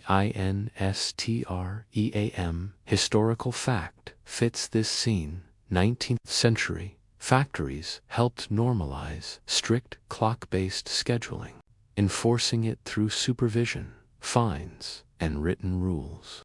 This was part of a broader shift from task-based work to time-based work, changing how people thought about responsibility and worth. You feel it when you drink, no sipping, only gulping. When you scratch an itch, half a second, then back to work. When you daydream, you yank your mind back like a child wandering into traffic. Your body learns efficiency in small motions. It's weirdly impressive and deeply sad at once. Then there's moral policing. Factories try to control not just your output, but your character. Some post rules demanding sobriety, cleanliness, modest behavior, respect for supervisors, even church attendance, or avoidance of gambling. Some do it from genuine belief that discipline improves lives. Others do it because predictable workers are easier to manage. Often, it's both. Notices about conduct. You feel the weight of being watched, not just for your hands, but for your soul. The factory doesn't just want your labor. It wants to shape the kind of person you become: quiet, punctual, grateful, obedient. And if you resist, even quietly, you learn that the cost isn't just in fines, but in how you're seen, how you're treated, how you begin to see yourself. Yet within all this, people find ways to be human through a shared crust of bread, a hidden coin, a whispered joke, a moment of care. Not grand rebellion, just persistence.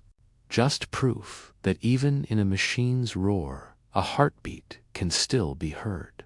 You hear lectures. You watch foremen gossip about who is respectable and who is trouble. Respectability becomes a currency. A respectable worker might be first in line for steady shifts. A worker known for drinking might be passed over. A woman rumored to have an improper friendship might be watched more closely. A man known to argue might get the worst tasks. The factory isn't just producing goods, it's producing reputations. Historians still argue whether Victorian employer paternalism, the tendency of some owners to involve themselves in workers' housing, habits, and morals, was primarily a sincere social project, offering real benefits like cleaner housing or education, or primarily a control strategy that masked exploitation by dressing it up as care. You see the ambiguity in every so-called helpful program. A savings club might help a worker build a cushion, but it might also let management peer into your choices, praising thrift while blaming poverty on personal weakness rather than low wages. You start to notice how moral policing is baked in. Class. The boss can drink and be seen as sociable. The worker drinks and is seen as irresponsible. The boss can shout and be seen as decisive. The worker shouts and is seen as unruly. The standards aren't equal. They are weapons, dressed up as values. First, light joke. You realize the factory's ideal employee is basically a machine that pays rent, never complains, and has the moral purity of a Sunday school poster. Time discipline invades the home too. You wake up automatically before any alarm because your body has learned fear. You eat at fixed hours, even on days off, because hunger and routine have fused. You measure errands in minutes. You plan conversations around shift hours. You become the kind of person who thinks, can I afford to talk for 5 minutes. A question no free human should ask, yet it becomes yours. This discipline also creates tension among workers.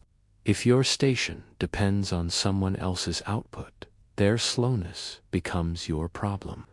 If you're paid by the piece, your coworker's pace affects your earnings. This breeds resentment and informal rules, nudging each other to keep up, shaming anyone who drifts. The factory doesn't need to police everything directly. It arranges pay and workflow so workers police each other. System that's brutally efficient. Moral management also shows up in how workers are encouraged to spend money. Some employers promote temperance through speeches or by supporting temperance halls and activities as alternatives to pubs. Sometimes these places offer real community. Sometimes they feel like supervised fun, the kind where you can tell someone wrote the schedule. Workers might attend because it's safe, because they agree, or because they want to be seen as upright. Others reject it as patronizing, as if being told how to be an adult by someone who's never had to stretch bread across a week. A quirky tidbit slips into this world through the little tricks workers use to reclaim time. Some set private clocks, not literal ones, but internal markers. A song in their head that lasts a certain stretch. A repeated motion that becomes a personal metronome. A certain number of completed tasks equals roughly this much time passed. It's a way to orient yourself when the official clock serves only the employer, and a way to steal a sliver of mental ownership, even if your body stays on task. Second light joke. You start counting time by how many times someone sighs, which is surprisingly accurate and deeply depressing. There's also the question of lateness and how it becomes moral rather than practical. Being late is treated as a character flaw, not a logistical hiccup. If your child is sick, the system doesn't see a caring parent, it sees unreliability. If your boot splits, it doesn't see bad luck, it sees carelessness. The moral lens turns every mishap into a personal failing, which is convenient for anyone who doesn't want to admit life is messy. You feel this in how supervisors talk. Words like idle, disorderly, unruly, that sound like sermons. It's no accident. Victorian society is steeped in debates about poverty and virtue. Whether the poor are poor due to circumstance or moral failure, factories sit right in the middle of this, enforcing discipline daily and presenting it as proof that discipline is the path to salvation. Historians still debate how much workers truly internalize these values versus how much they simply performed them. You can behave like the ideal worker and still privately resent every rule. You can attend a temperance meeting and still crave a drink. You can be punctual and still feel trapped. Performance becomes survival. Third light, joke gentle but sharp. You begin to suspect that if you arrived early enough, the factory would report you for being suspiciously enthusiastic, and yet you also see that time discipline can create unexpected stability. Knowing your hours helps you plan. A steady wage helps you budget. Regularity can reduce certain chaos. The problem is that this stability is conditional. It exists only as long as the boss wants it, as long as the market is kind, as long as your body holds up. It's stability on a leash. You live inside a paradox. The factory teaches you to value time, but it takes your time. It teaches you to behave, but defines behavior in ways that serve production more than humanity. It talks about improvement, but treats you as the thing that needs fixing, not the system. In the end, time, discipline, and moral pleasing aren't just rules. They're a philosophy enforced with bells, pay packets, and the quiet threat of replacement. You feel it settle into your muscles and understand why some resist loudly and why many resist quietly by keeping one small corner of their mind ungoverned. A private space where the clock cannot reach, even if everything else must move on. Schedule.you. Leave the factory with a body that feels heavier than it should, as if someone quietly filled your pockets with stones while you worked. The light outside is different. Even under gray skies, outdoor air feels sharp, thin, almost too clean. For a second, you breathe as if relearning how. Your ears keep ringing. The noise doesn't vanish just because you stepped through a door. It follows you like a ghost that isn't done talking. The street fills with the reverse migration. People spilling out, shoulders slumped, faces set in that specific expression that means I am conserving what's left. Some still have oil smudges on their cheeks, lint on sleeves, dust in their hair. You can tell who worked where by the residue they carry. It's like uniforms made of grime. The walk home isn't restful. Your feet ache. Your back protests with every step.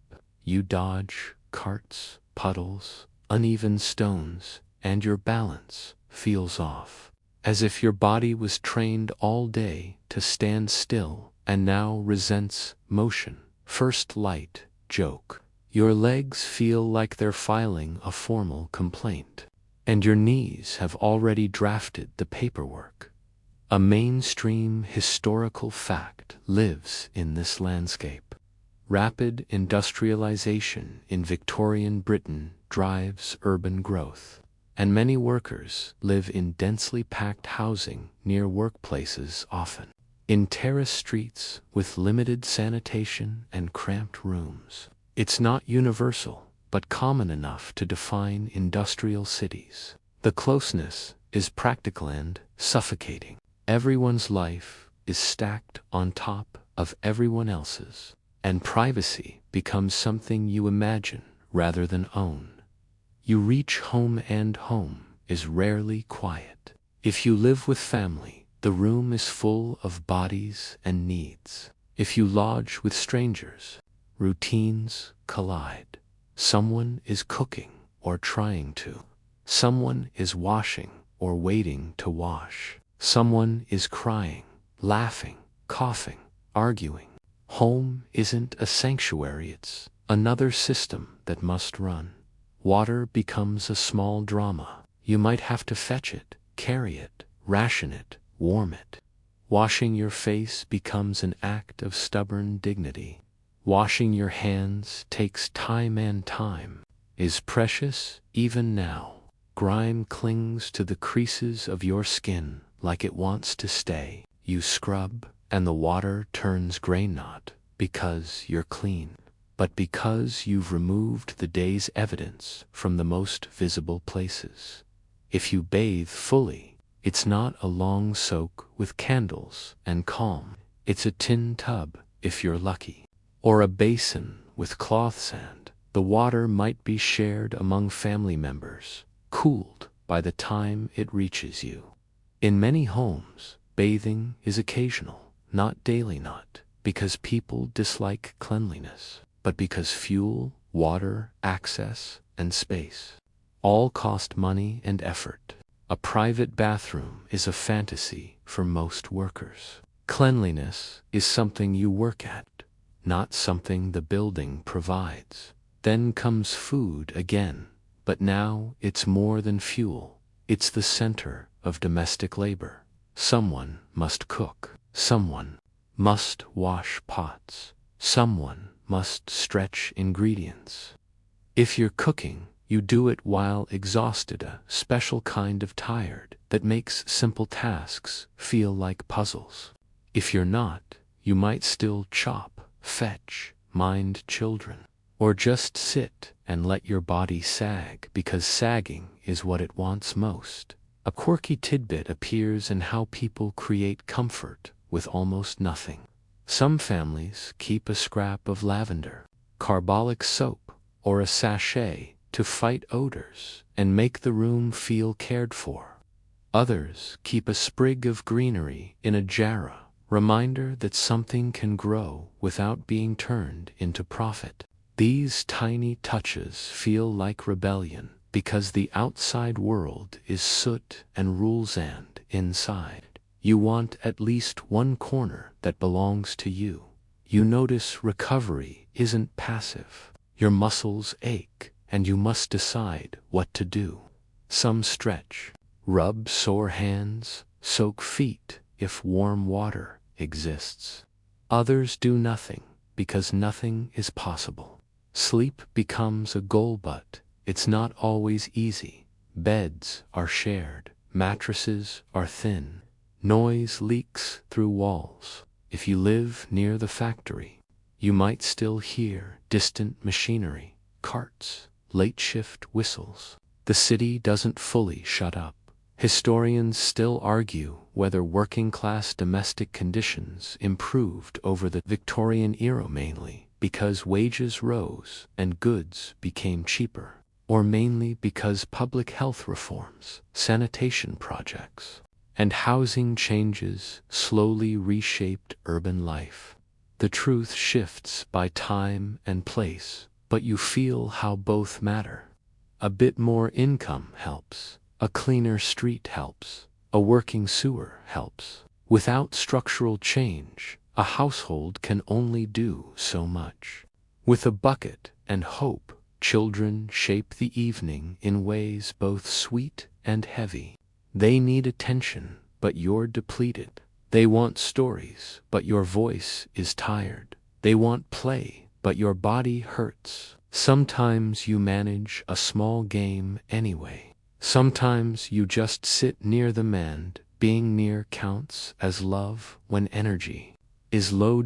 Second light joke. You discover the Victorian version of quality time is we're in the same room and nobody's on fire. So congratulations, you're nailing it.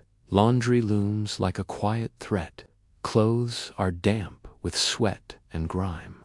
They must be cleaned because dirty clothes can mean sickness, and sickness means lost wages. Washing is labor that never gets paid, and it falls most often on women and girls, though everyone suffers its consequences. Water must be heated. Soap must be rationed, fabric must be scrubbed, then things must dry in rooms with poor airflow. Dampness becomes a constant companion. You might see neighbors helping, borrowing coal, sharing a pan, watching a child for an hour. Community isn't sentimental, here it's practical. The poorest streets survive through networks of small favors and mutual support because no institution will swoop in to rescue anyone from an empty cupboard. Evening also carries the pressure of tomorrow. You can't fully relax. You know the next day is coming, and preparation matters. Boots need checking. Clothes must be laid out. A lunch tin must be filled if there's food to fill it with. A saved coin must be hidden. Your mind runs through lists, even as your body begs for stillness. Then comes the private moment, if you're lucky. You sit on the edge of a bed or chair, and the day settles into your bones. The room smells of boiled food, damp cloth, human closeness. You hear someone breathing nearby. A distant shout rises from the street. Your eyelids grow heavy, and you'd buy it immediately if it didn't cost more than your rent. You lie down. The mattress creaks. Your muscles throb. Your mind tries to replay. The day then stops, because replaying takes energy. Sleep comes in patches, interrupted by coughs, footsteps, a neighbor's argument, a baby's cry. Even rest is negotiated. But in that negotiation, you find a small truth. Home may be cramped, noisy, and demanding, but it's where you can shed the factory's rhythm and replace it, however briefly, with your own. A cup of tea, a whispered joke, a child's hand in yours. A moment when you're not a worker, not a number, not a pair of hands, but simply a person trying to recover. Enough to do it all again.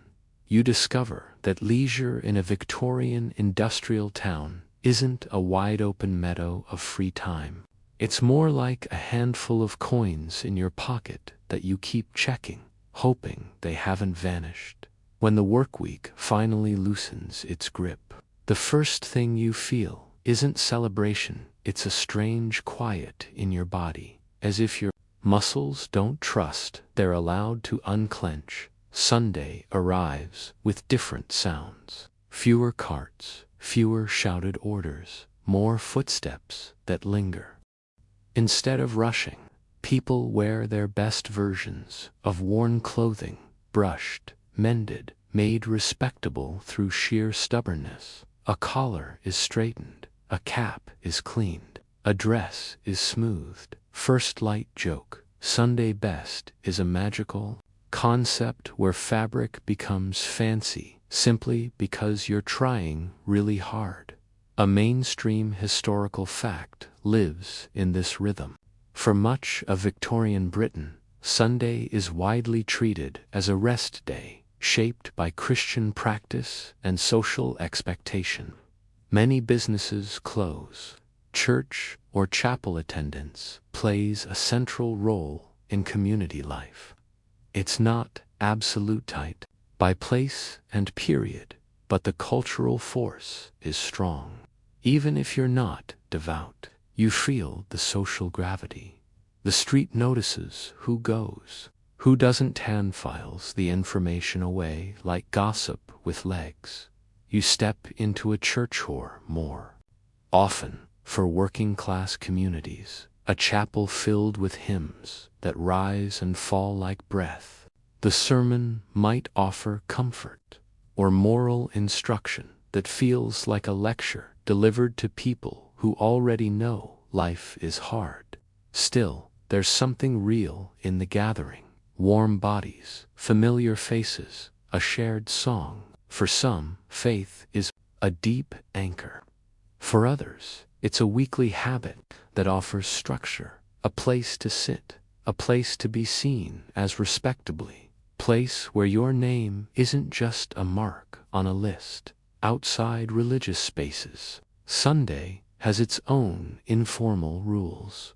You might stroll slowly because you can, visit family if they live nearby, sit on a doorstep and talk, letting conversation take up space the way it rarely can on workdays.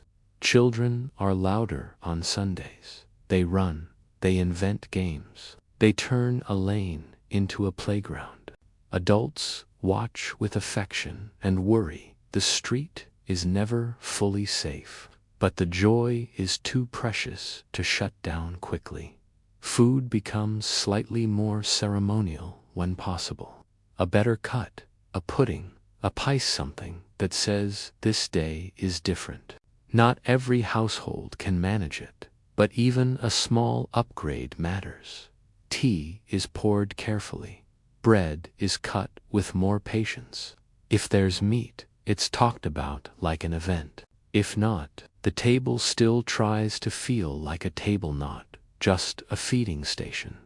Then there's the pub, existing in the cultural imagination like a second church, only with more opinions and less harmony. Beer houses and public houses offer warmth, light, and a kind of belonging that feels immediate. You step in, and the air shifts thick with smoke, laughter, spilled ale, and stories that grow taller with each telling. People play cards, talk politics, argue wages, complain about bosses, compare landlords, and somehow make it entertaining. Second light joke. You realize the pub is where everyone practices being an economist, a philosopher, and a commodian while holding a drink like it's a microphone. But leisure isn't just drink. There are temperance halls, too, offering music, tea speeches, and organized activities as a wholesome alternative. Depending on your mood, they feel comforting or suspiciously supervised. Reading rooms, mutual improvement societies, and mechanics institutes exist in many places, offering lectures, books, and the idea that learning is a ladder. For some workers, education is a genuine hunger and Sunday is the only time to feed it. For others, the tone feels patronizing, as if you're being told to improve yourself by people who won't improve your wages. Historians still debate whether Victorian leisure institutions, especially those promoted by middle-class reformers, functioned mainly as social control to keep workers sober and orderly, or genuinely expanded opportunity and provided meaningful relief. You feel the tension. A hall can be both a haven and a place where someone quietly judges your posture. If you want raw entertainment, you find it in music halls, singing rooms, and small theaters where comedy, songs, and cheeky performances offer escape from gray streets. You laugh because the jokes are about your life, exaggerated and familiar. You clap because it feels good to use your hands for something that doesn't involve production. In cheaper venues, you might catch a penny gaff, a tiny performance space where the price is low and the energy is high. The crowd is loud, the jokes broad, and the mood briefly weightless. Street entertainment fills gaps too. A busker with a fiddle, a singer with a strong voice and a hat for coins, a storyteller who replaces your worries with someone else's. Drama. Sometimes a traveling show arrives with a magic lantern projecting flickering images, dreams on a wall. You watch, and your mind relaxes into the simple pleasure of being shown something, not told to do something. Here's a quirky tidbit that slips into a Sunday evening like candlelight. Spiritualism becomes popular in Victorian Britain, not just among the wealthy. Some working people attend seances or gatherings where mediums claim to speak with the dead, offering comfort, curiosity, and strange community. Whether you believe it or not, the appeal makes sense. When life is uncertain and death is close, the promise of messages from beyond can feel like a soft blanket for the mind. Also, it's dramatic, and drama is free therapy if you squint. Third light joke. You go to a seance hoping for answers, and the spirits basically say, "Have you tried resting more?" Which is honestly rude advice when you don't control your hours. Leisure also lives outdoors when weather allows. Parks become stages for strolling, people watching, quiet flirting. You see couples walking just close enough to touch sleeves, families on benches, children chasing each other around patches of grass as if grass is a rare treasure. Even in a city, a bit of green feels like permission to breathe differently. Sports creep in to football in its many local forms is played on open ground, a swarm of bodies, mud, and laughter. Over the century, rules begin to standardize, clubs form. You might not know the paperwork, but you feel the attraction. It's physical release that belongs to you. It's competition, not tied to wages. And it's a socially acceptable reason to fall into the dirt on purpose, for those who can afford it. Sometimes railways open small adventures, day trips to the seaside or countryside, chance to see horizons not blocked by brick.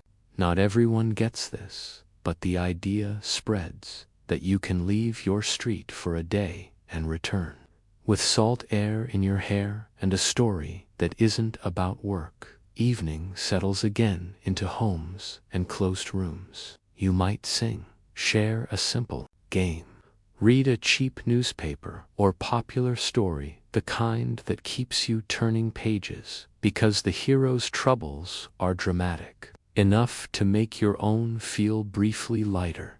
Or you might simply sit and listen to the city, letting your thoughts drift without being yanked back by a bell. Sunday doesn't erase hardship.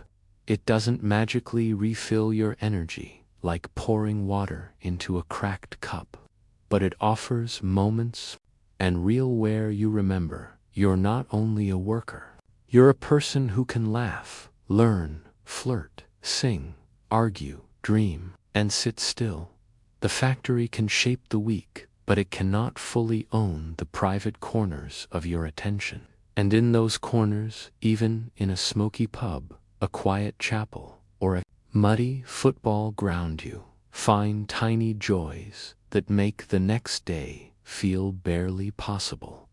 You learn that defiance in a Victorian factory town rarely starts with shouting. It starts with whispers that travel faster than machines, a complaint muttered near a doorway, a rumor that wages will be cut, a quiet comparison of pay packets that reveals the numbers don't add up.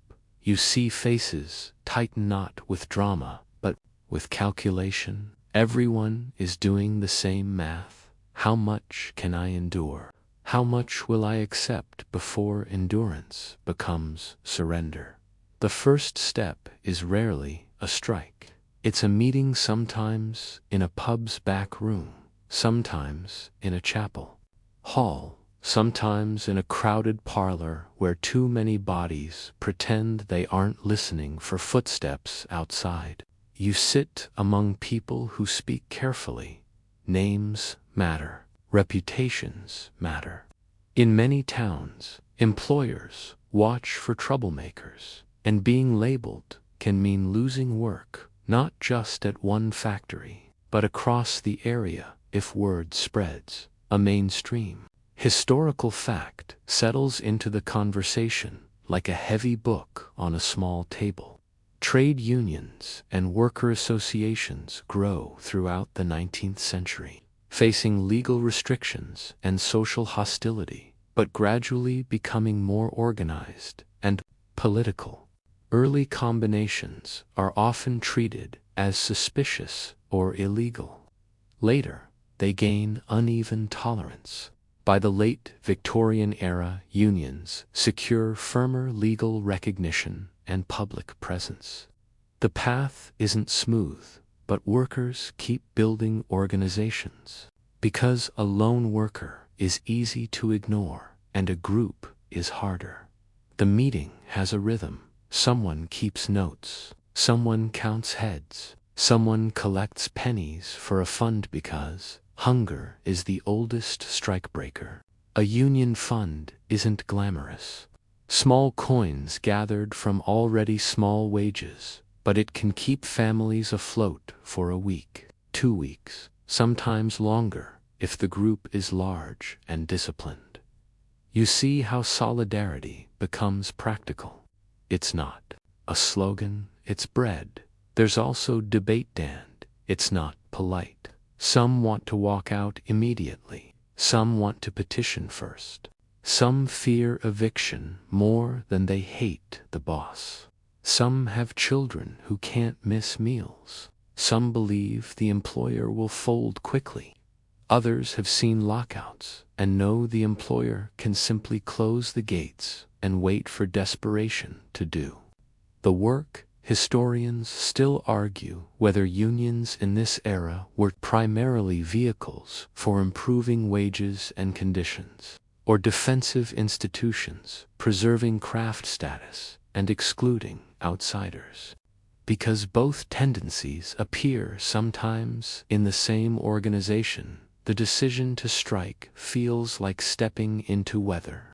You can't control it once it starts. When the walkout happens, it can be orderly, almost quiet workers leaving stations with faces set, or it can be tense, shouting, accusations, management scrambling to regain control. The street outside becomes a stage. Neighbors stare. Some cheer, some scowl. The whole town suddenly knows your private conflict. You discover a strike isn't one action.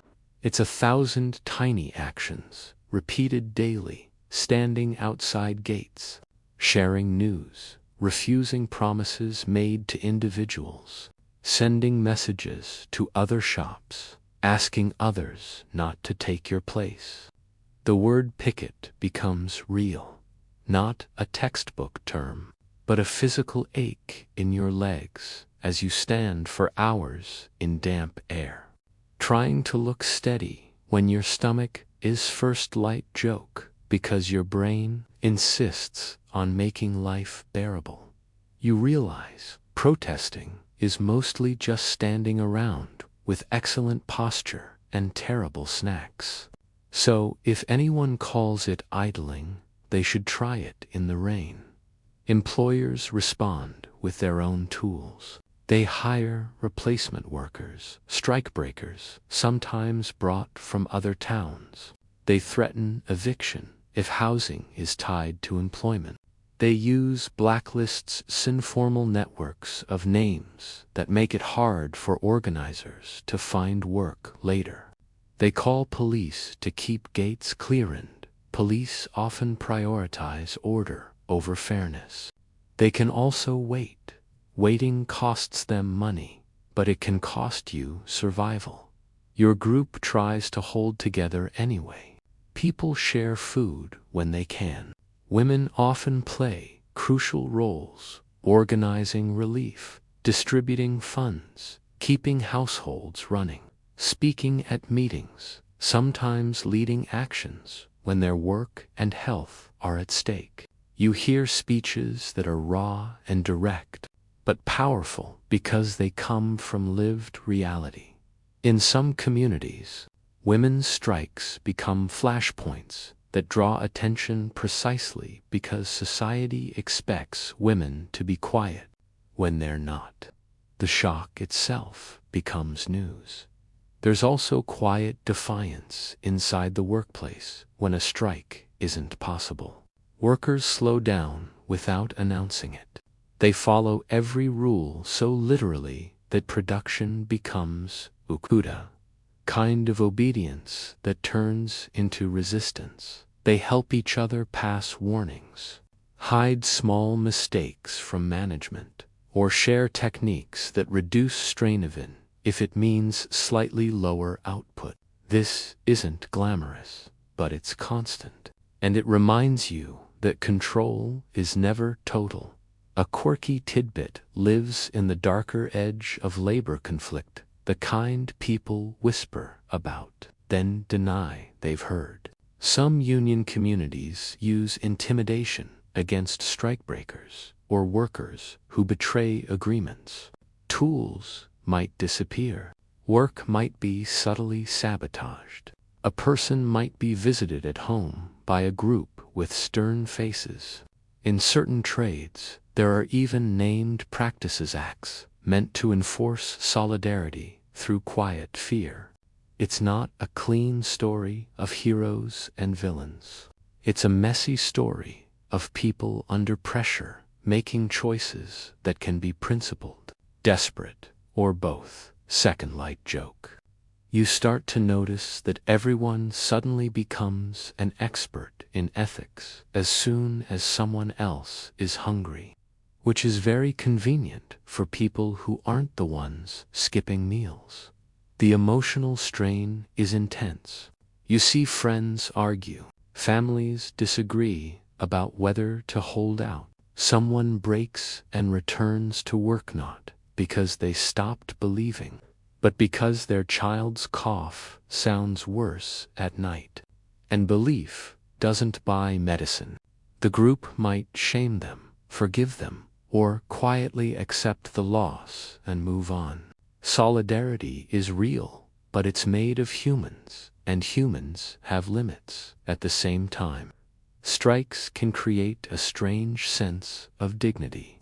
Even when you're frightened, you feel the difference between being ordered and choosing. Standing with others can make you feel taller. You look at the factory gates and realize they're not just entrances, they're symbols. Who controls the gate controls the day. A strike is a way of saying, you don't get our labor for free. Negotiation is often slow and tense. Representatives meet managements, sometimes politely, sometimes with clenched jaws. Demands can include pay, hours, safety measures, or an end to arbitrary fines. Employers might offer partial concessions, a small raise, a promise of better treatment, vague assurances that changes will be considered. Workers debate whether it's enough.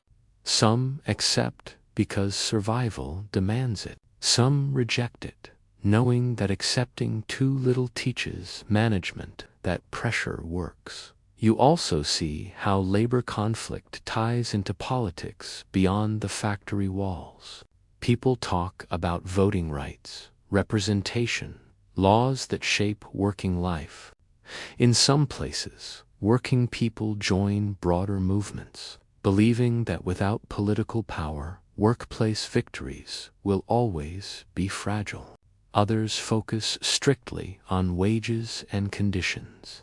Wary of politics that might split their ranks, historians still argue whether the most effective advances for workers in the Victorian era came primarily from organized labor strikes. Unions, testimonia primarily from state intervention through factory laws and inspections. The truth is, both forces matter, and they often push each other. A strike can expose hidden suffering. A law can formalize change. An inspector can enforce it. A union can keep it from sliding back. None of it works alone forever. Third light joke quieter. Now you realize the word bargaining sounds like a polite marketplace activity. But in practice, it's more like arm wrestling while everyone pretends to sip tea when a dispute ends. The outcome might be victory, compromise, or defeat. Victory could mean higher wages, shorter hours, safer conditions, or recognition of a workers' committee. Compromise might bring small gains with lingering bitterness. Defeat might mean returning with lessor under stricter supervision or not returning at all because the employer chooses certain people to punish. Even when the gates reopen, the memory lingers in how people look at one another. Trust deepens for some. Suspicion grows for others. Yet the biggest change is internal. You realize that quiet endurance and quiet defiance aren't opposites. They can exist together. A worker can keep showing up day after day and still carry a firm line inside, a belief that life should not be only suffering. Organizing gives that belief shape. Even when outcomes are uncertain, the act of standing together changes how you see yourself. You're not just a pair of hands. You're part of a crowd that can say no. You feel change in a Victorian factory. The way you feel, whether shifting not all at once, not with a single clap of thunder, but through small shifts that alter the air. A new notice on the wall. A guarded gear where there once was none. Slightly shorter hours for the youngest workers. An inspector's visit that makes bosses suddenly remember manners exist. Reform arrives, like that Nevin, occasional, and inconvenient for those who profit most. A mainstream historical fact sits at the heart of this slow turn throughout the 19th century. Britain expands factory regulation through a series of factory acts gradually limiting child labor, capping women's hours in many industries, and building an inspection system to enforce basic standards. These laws don't magically make work safe or fair, but they help establish that the factory isn't a private kingdom where anything goes. The state begins peering through the window, asking questions, writing answers, saying that alone changes how employers speak about what's normal. You notice how employers react with a mix of irritation and performance. When they expect inspection, they clean up like guests are coming. A floor gets swept. A broken guard is fixed. A child is moved to a less visible task. A window cracks open and everyone pretends it was always that way. Workers exchange glances that say, "Look at this sudden burst of decency." First, light joke. The factory discovers safety exactly the way people discover vegetables. Only when someone important might judge them. Inspectors aren't wizards, and their power is limited by budgets, distance, politics, and the fact that a building can look tidy for an hour and return to its old habits the moment the door closes. Some inspectors are committed and persistent. Others are overwhelmed. Some employers cooperate. Others resist, arguing that regulation will ruin business, raise costs, or drive industry abroad. The debate isn't just about kindness, it's about whose needs count as urgent. Workers use reform talk as another tool. They mention laws out loud, carefully, like speaking a powerful name. They point to posters. They ask politely, but firmly, whether a rule applies here, too. Sometimes it works. Sometimes it gets them labeled difficult. Still, the language shifts. Hazard becomes something you can name. Hours becomes something you can question.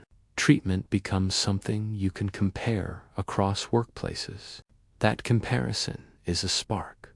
Philanthropy appears to wearing a friendly face that can still feel complicated. Some owners build reading rooms, sponsor schools, support sickness clubs, or provide better housing. These efforts can genuinely improve lives, but they can also come with strings attached, extending management's reach into home life. You might get a nicer house and still feel watched in it. You might attend a lecture and still know the lecturer doesn't want you organizing.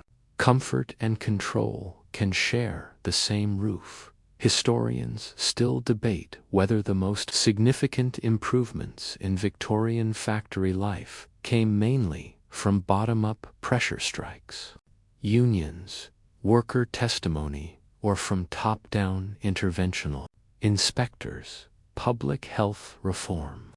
The answer isn't a single rope, it's a messy braid. Public outrage pushes Parliament. Worker action forces employers to negotiate.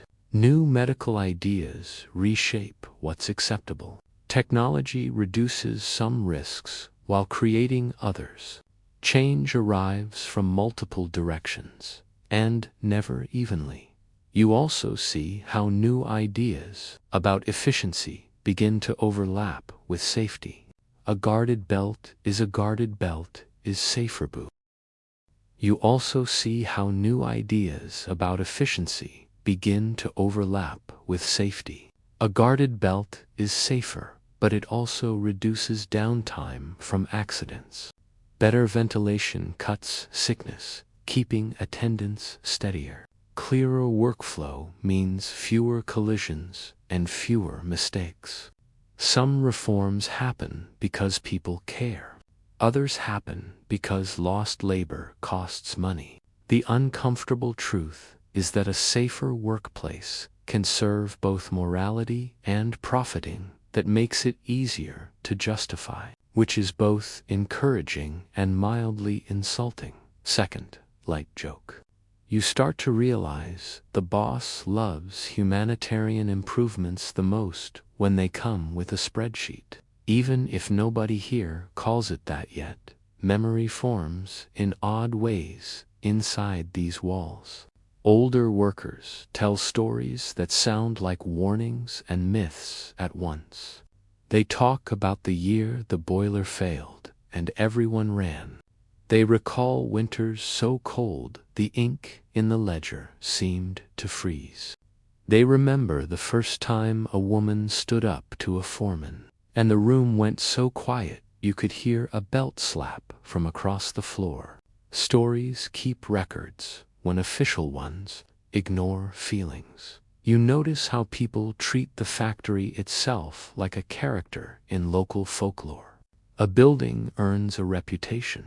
This one is good because it pays on time. That one is bad because it pushes speed until people break. Another is cursed because accidents cluster there. Your quirky tidbit lives in the ghost stories that bloom around industrial sites. People swear they hear footsteps on empty stairwells during night watch. They swear a loom starts on its own. They swear the air turns cold in a corner where someone once collapsed. Whether any of it is literally true almost doesn't matter. The tales express something real. The factory leaves emotional residue, and communities turn that residue into narrative. Reform also reshapes the next generation's expectations. A child who spends fewer hours on the floor might spend more in school, learning letters that open different possibilities. A worker who knows an inspector exists might see rights as something to demand, not beg for. A woman who hears debates about hours and pay might imagine a future where her labor isn't automatically treated as lesser.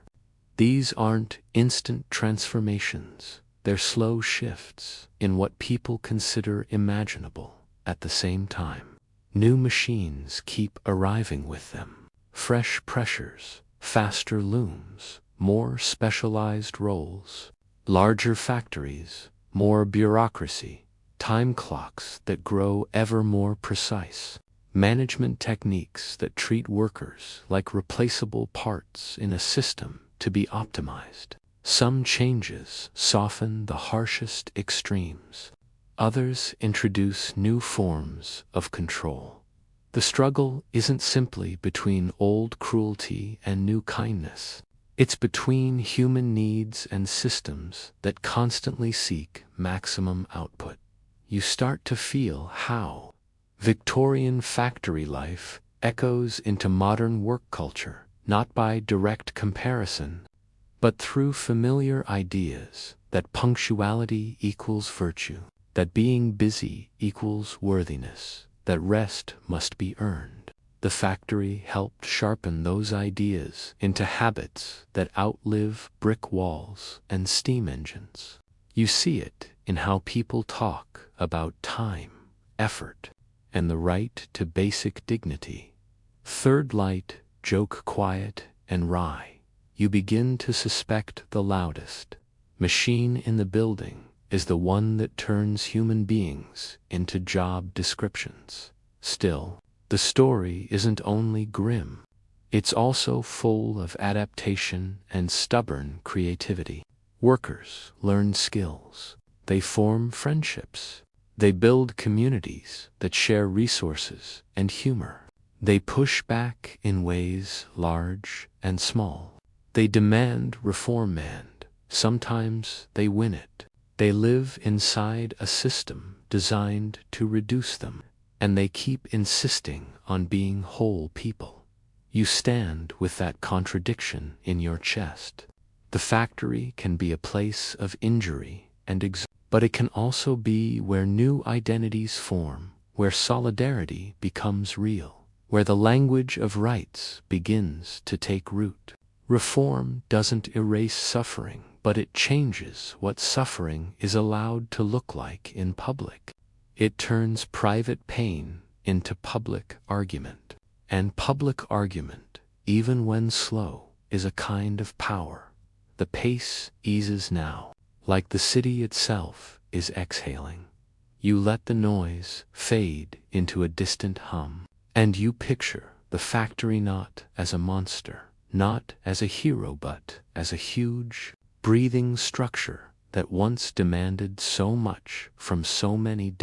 In your mind, the lamps dim, the belts slow, the clatter softens into something like rain on a roof. You're not trapped inside it. You're only observing, safe, steady, held by the comfort of distance and time.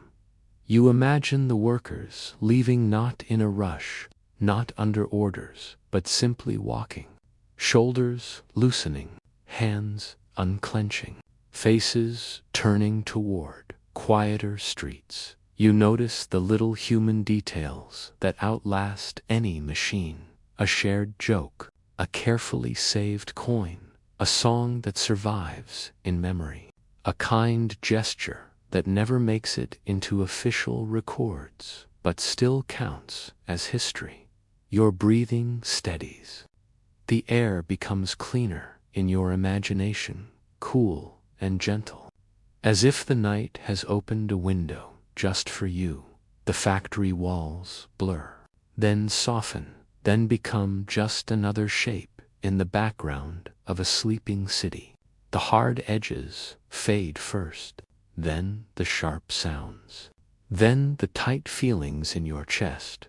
You keep only the calm parts, the sense of time moving on, of lives continuing, of morning always returning with a little more knowledge than it had before. You let your thoughts slow like a candle, flame settling after a draft passes. The streets grow quiet, footsteps recede. Even the old stories, the ghost tales, the rumors drift into the background like harmless smoke that can no longer sting down. Everything is slower, softer, safer. You sink into that softness, letting your mind rest, letting your body rest, letting the night hold you gently as if it has been waiting all along. End of script. Sweet dreams, Chonhot, the mellow, Inquantran.